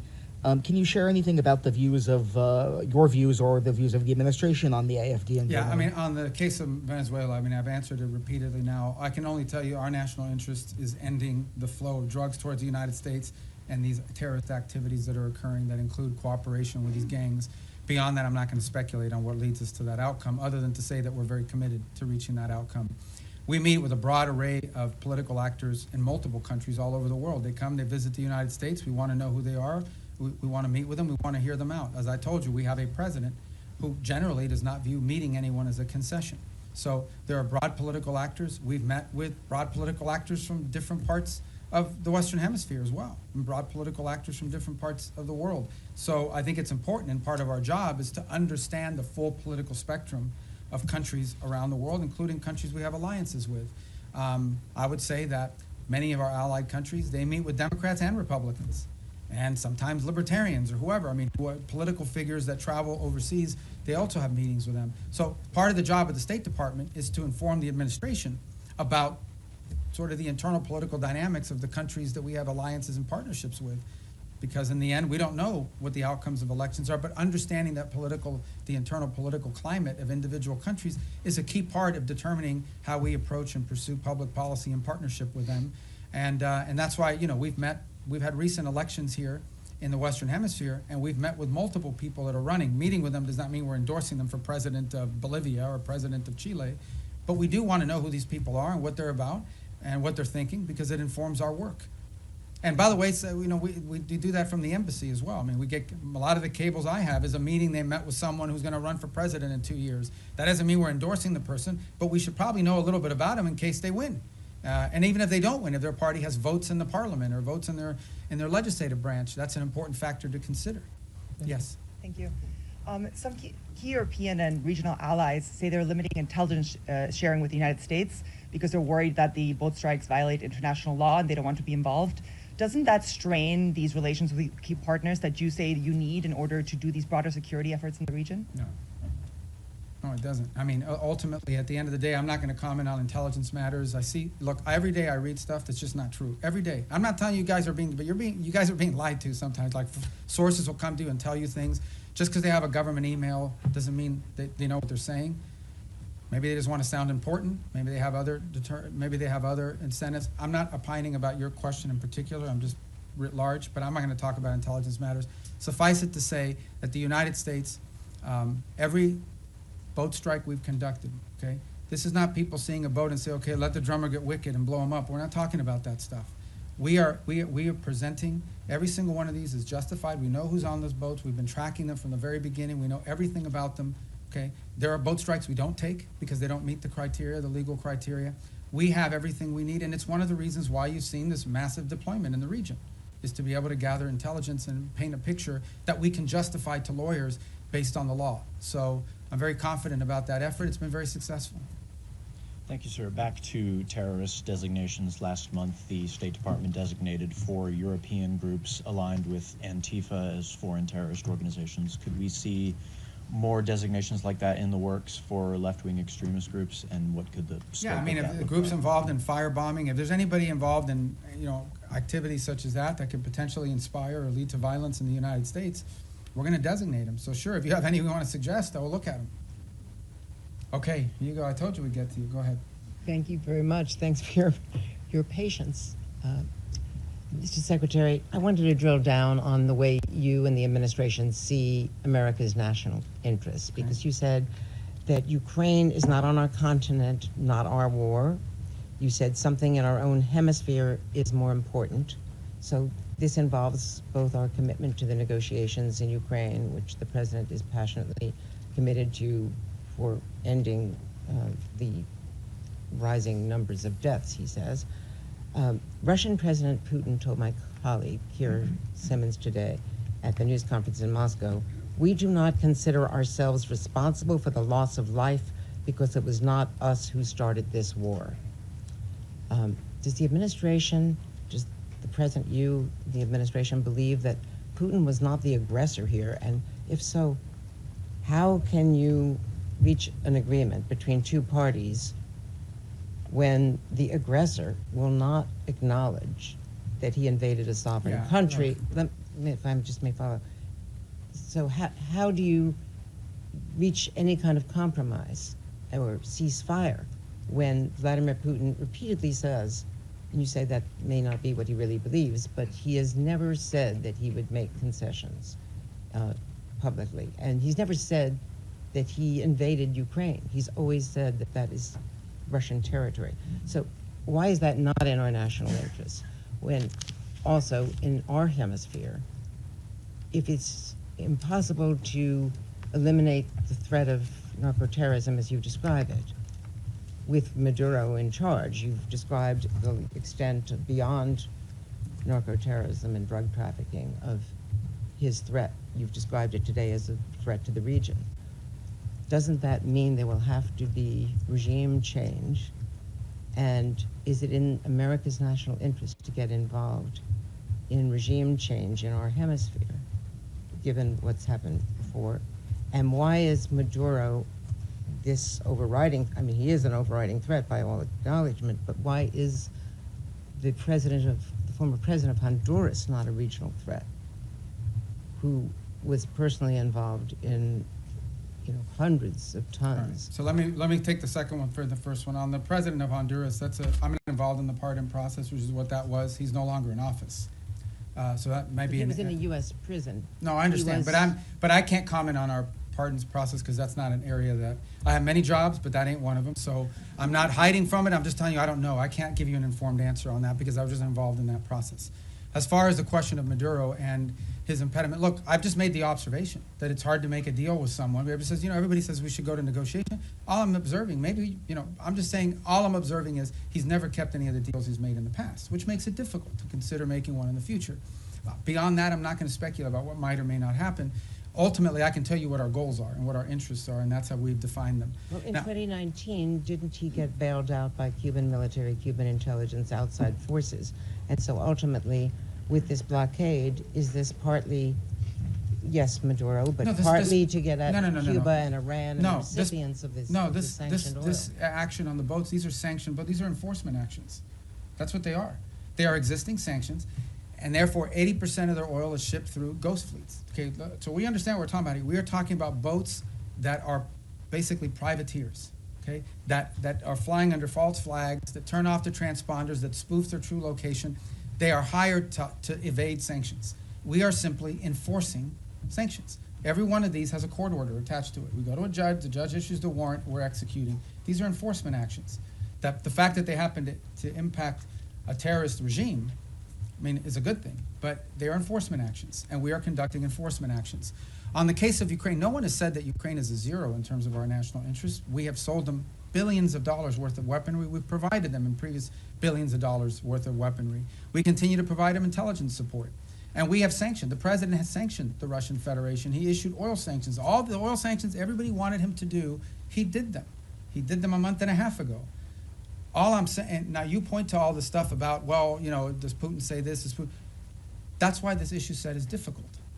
I'm not claiming anything other than the fact that we understand it's difficult. We understand that you're not going to have a deal unless both sides have to give and both sides have to get. Both sides will have to make concessions if you're going to have a deal. You may not have a deal.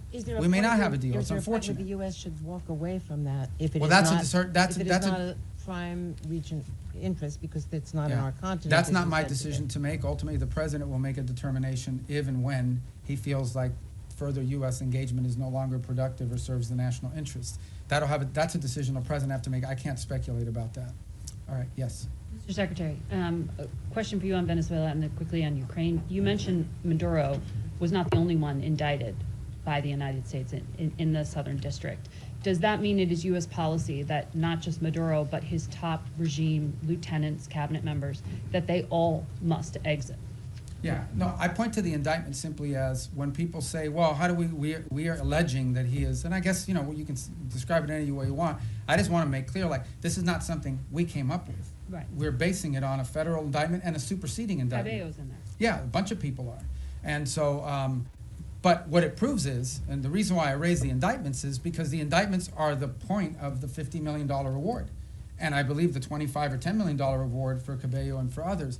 My point is that this allegation, this claim that the Maduro regime is a narco-terrorist organization is not on the basis of political talk or speculation. It is on the basis of evidence provided to a grand jury in the Southern District of New York that returned an indictment. And that's why I point to those indictments. Can I ask you on Ukraine quickly, because Russia has deployed its latest nuclear-capable missile system to Belarus, according to that country's leadership. We've heard from a number of European leaders, the Chancellor of Germany himself, that they think this era of Pax Americana is gone, that they are needing to prepare to be on a war footing because of the threat from Putin. Do you believe, does this administration believe today that Vladimir Putin will end his march on the eastern flank of Ukraine? And do you stand by our European allies against any kind of attack? Look, we have heard the same concerns from our allies in NATO. It's why we are in NATO. It's why we meet with them. It's why we talk to them all the time. I've spoken to Mark Rutte this year probably 40 times, and he's spoken to multiple people in our administration as well, multiple times. He's been here multiple times. He speaks to the president directly. It's why the United States basically is over 50% of NATO, both in troop commitments and in financial commitments as well. It's why we remain in NATO. It's why the president had a very positive visit in NATO.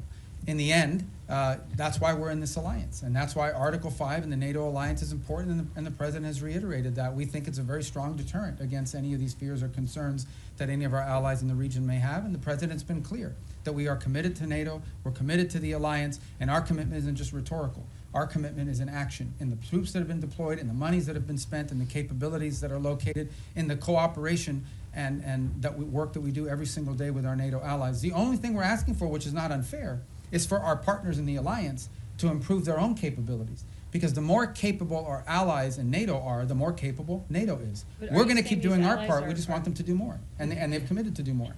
But these allies are saying that they are concerned now. Sure. And that's why we have NATO. So nothing has changed? Pax Americana, what the Chancellor of Oh, I don't Germany know. said? I don't know why he's saying that. You'll have to ask him why he's saying that. The truth of the matter is that NATO is the key defense alliance and agreement that has provided stability on the European continent. We believe it is stronger today than it's ever been because our allies have committed to increase their own defense spending. The more capable our allies are, we've already made our commitment. We've been spending billions and billions and billions. It's the single biggest part of the largest government budget in the world is defense spending in the United States. So we've already done our part, and our part isn't just rhetorical, it's real. We have troops stationed there, we have capabilities there, we have weapons we've provided our partners in the region as well. We believe that if you want a strong NATO, you want your allies in NATO to be stronger. The more capable our allies in NATO are, the stronger NATO is collectively. And that's why we're very pleased to see them make that commitment of 5%, with the exception of Spain. And that's why the president left our NATO gathering earlier this year so enthusiastic about the future of NATO and about our role in it. And in fact, that's why the president's been working with NATO countries on the Pearl program, which is what's providing weaponry to the Ukrainians today. Go ahead. Secretario, gracias por su tiempo y por atendernos. Sé que esta es como la 10ª pregunta de Venezuela, pero quiero quedar claro con varias cosas. Primero, usted puede hacer una referencia al comentario que hizo el presidente Trump apolítico cuando dijo los días de Maduro están contados. Eso se refiere a días, semanas, meses. Esperamos un 2026 sin Nicolás Maduro. Y me gustaría también que se refiriera a la orden de escoltar esos buques petroleros que acaba de dar Maduro a su armada, esos buques sancionados que ustedes están incautando. Algunos de ellos ya fueron escoltados, no estaban en la lista de sancionados, pero ¿qué pasaría si eso fuera con un buque sancionado? Y por último, Maduro le ha pedido al ejército colombiano que se una como un solo ejército en medio de su desespero por responder a este cerco. Son tres preguntas. En el tercero, nosotros no vemos eso como algo serio en términos de involucrar las Fuerzas Armadas de Colombia. En términos de los buques, como bien han dicho, creo que salieron 4 buques ayer, que ninguno de los 4 eran sancionados. Y no existe nada que vaya a impedir nuestra habilidad de poder enforzar las leyes de Estados Unidos en términos de los buques que son sancionados. Y en la primera pregunta, yo no voy a especular sobre, tendrá que preguntarle a la Casa Blanca, el comentario del presidente simplemente para decirle que, sin duda, pensamos que el régimen de Maduro es ilegítimo y que su cooperación con estos grupos terroristas en nuestra región, incluso sus propias actividades terroristas, son una amenaza a la seguridad nacional de Estados Unidos. The 3 points that he asked about, one had to do with the Maduro calling on the Colombian armed forces to join ranks with him, and we're not really focused on that rhetoric. We're also not concerned about, there were 4 boats yesterday that were escorted by so-called naval vessels.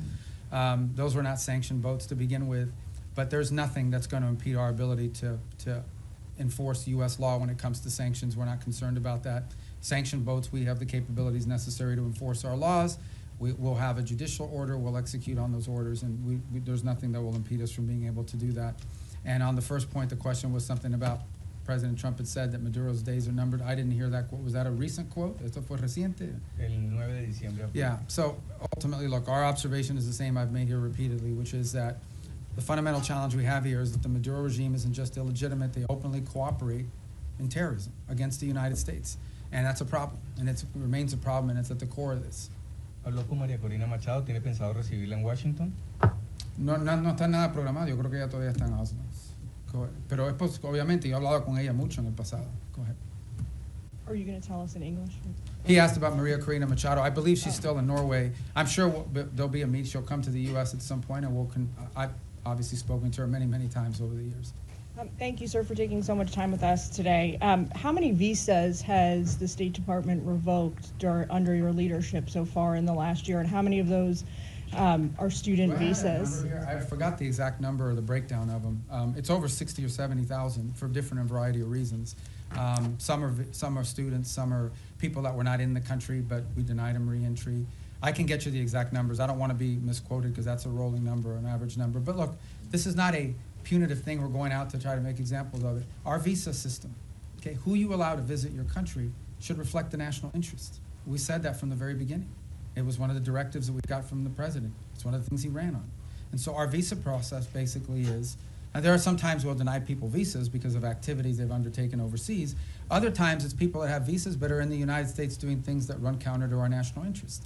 And the law gives us the right, and in fact, I would argue the obligation to remove people like that from our country. And we're going to continue to do it. I mean, it's as simple as that. I mean, sometimes somebody comes in and says, oh, I want to come in as a student. They're here as a student, and then once they're here, they're involved in nefarious activity. We're going to remove them from the country. But maybe they're here as a researcher. Maybe they're here as, I don't want to say journalist because you guys will get upset, but you know, it could be anything. You know, these are visitors to the country. A visa is a visitor. It's not a right. By the way, we deny visas every day all over the world. People will go to an embassy, they'll sit for an interview, and the consular officer will deny them a visa because of something that came up in their record, because of something that came up in their interview, whatever it may be. So if you have the power to deny someone a visa before they get one, you most certainly have the power to revoke it once they get one and then do something they shouldn't be doing. So there's a variety of reasons why visas are denied, but all of them are because it implicates our national interest or national security in some way. You began the briefing by talking about your confirmation hearing, and one of the core commitments or goals you set for yourself in that hearing was to rid the State Department of anti-Semitism and what the president calls DEI ideology. When you look back at the last year, have you done that, sir? Have we done what? I'm sorry. rid the State Department of anti-Semitism and DEI ideology? Well, look, I think there were actions that were being taken that we're very concerned about in terms of statements that were made from some missions around the world or actions that were taken. Ultimately, what the president asked for is a government based on merit, where people were being promoted up because of merit, irrespective of their background, their ethnicity, the color of their skin, the first language they spoke, where they were born. We want to promote people on the basis of merit. We have redone the whole process by which we do promotions in the career foreign service. We've redone it in a way that prioritizes the right things. There were people not being promoted in the State Department because even though they were exemplar foreign officers, their DEI score under the previous administration was too low. There were people that were being, because they weren't committed enough to the DEI cause. So we have very talented people that did not get promoted, in the State Department because they did a great job, but they had a low DEI score. We got rid of that. That's not going to exist anymore. We are going to judge people on how good they are at the job that they do. And by the way, we're also opening to promoting people, not just based on seniority. We have some very talented, and I say junior officers, like 10 years, 15 years is considered junior around here.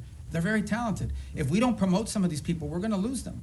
Because there's a lot of money to be made in the private sector, and the people want to pursue in life. If people don't see upward mobility where they work, if they don't see the opportunity that by working hard and being successful, I'm going to be able to get ahead, they think they're reading roadblocks, they may leave and go work for another agency or outside of government. So we want to promote good people on the basis of merit. And I do think we have made changes. In fact, I just today approved a list of foreign service promotions for the president to submit to Congress, and it's on that new basis. So I'm really happy with that program. And look, we'll tinker with it, we'll improve it as time goes on, but we thought it was critically important that people be promoted on the basis of merit and skill, and not on all these other things, and certainly not on a DEI score. Thank you. Thank you, Mr. Secretary. Given that the Brown University and MIT shooter entered the U.S. with a diversity visa and Secretary Noem has since paused the program, is the State Department looking into considering pursuing permanent changes to the green card system, like changes to eligibility rules? Well, I haven't had a chance to talk to her. I know they suspended that program because they want this. And the reason why you suspend this program is not because you argue everybody who came in under that visa is a bad person and is going to shoot a place up. It's because you want to determine whether there's something in the vetting of that program that's insufficient. Is there a systemic problem in how those decisions are made that needs to be addressed? So I think it's wise to suspend a program until you understand whether there's a deficiency in the program. So you just had a guy that came in through a certain route. You suspend the program to figure out whether something that came up in the interview process should have been a red flag but wasn't identified, so you can fix that before you restart the program. So I would imagine that's the process we're going to go through as well. Okay. Yes, sir. Thanks, Mr. Secretary. Thanks for all your time here today. An issue I believe is close to your heart, Cuba. Is it the policy of the United States to seek regime change in Havana? And should we see the developments that are going on right now with Venezuela, the U.S. policies, as part of an effort to bring down the communist government? Yeah, and if I may briefly, do you stand by your statement earlier this year that nobody has died from U.S. aid cuts? On your first point, I think it's not just a policy of this administration. I think every administration would love to see a different type of situation in Cuba. Cuba's a disaster. It's a disaster. It's not just because they're Marxists and because they're terrorists. They're incompetent. These are incompetent people, and they've destroyed that country. On the second point, I'm very proud of the changes we've made in foreign aid. Just yesterday, the day before, we are, I think before the end of this year, going to enter into over 50 compacts, health compacts with different countries around the world. Understand the way this used to work. We used to go to a country and say, we're going to give you a bunch of money for your healthcare programs. And then we would go out and hire some NGO in Northern Virginia or whatever. They would take their 60% cut off the top for administrative aid. They would take another 20%. Before you knew it, just a portion of that money was even reaching these countries. In many cases, many of those countries, it is true. I heard somebody whisper that's not true. It is true. In many of these countries, the governments didn't even know how much money was being spent. We are now entering into government-to-government compacts with these governments. And the compacts are the following. Not only are they provided assistance, but they are being provided a plan to build up their own self-sustainment and their own abilities internally. So that in the long term, these countries need less aid because they can now do it for themselves. Some countries may take 5 years, some countries may take longer, but we're very proud of that, and the countries are very excited about that.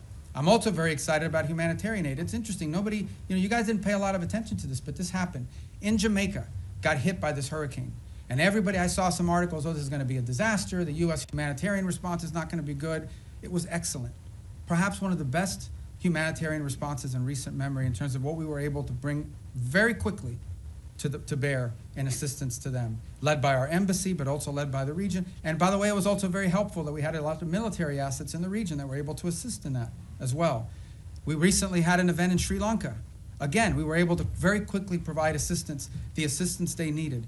So we're very, now, it's still a work in progress. We're still building this out. But I think in the big picture and in the long term, when people look back at this, they're going to say that we redid foreign aid in a way that actually delivered aid more effectively and in a way that furthered our national interests, both.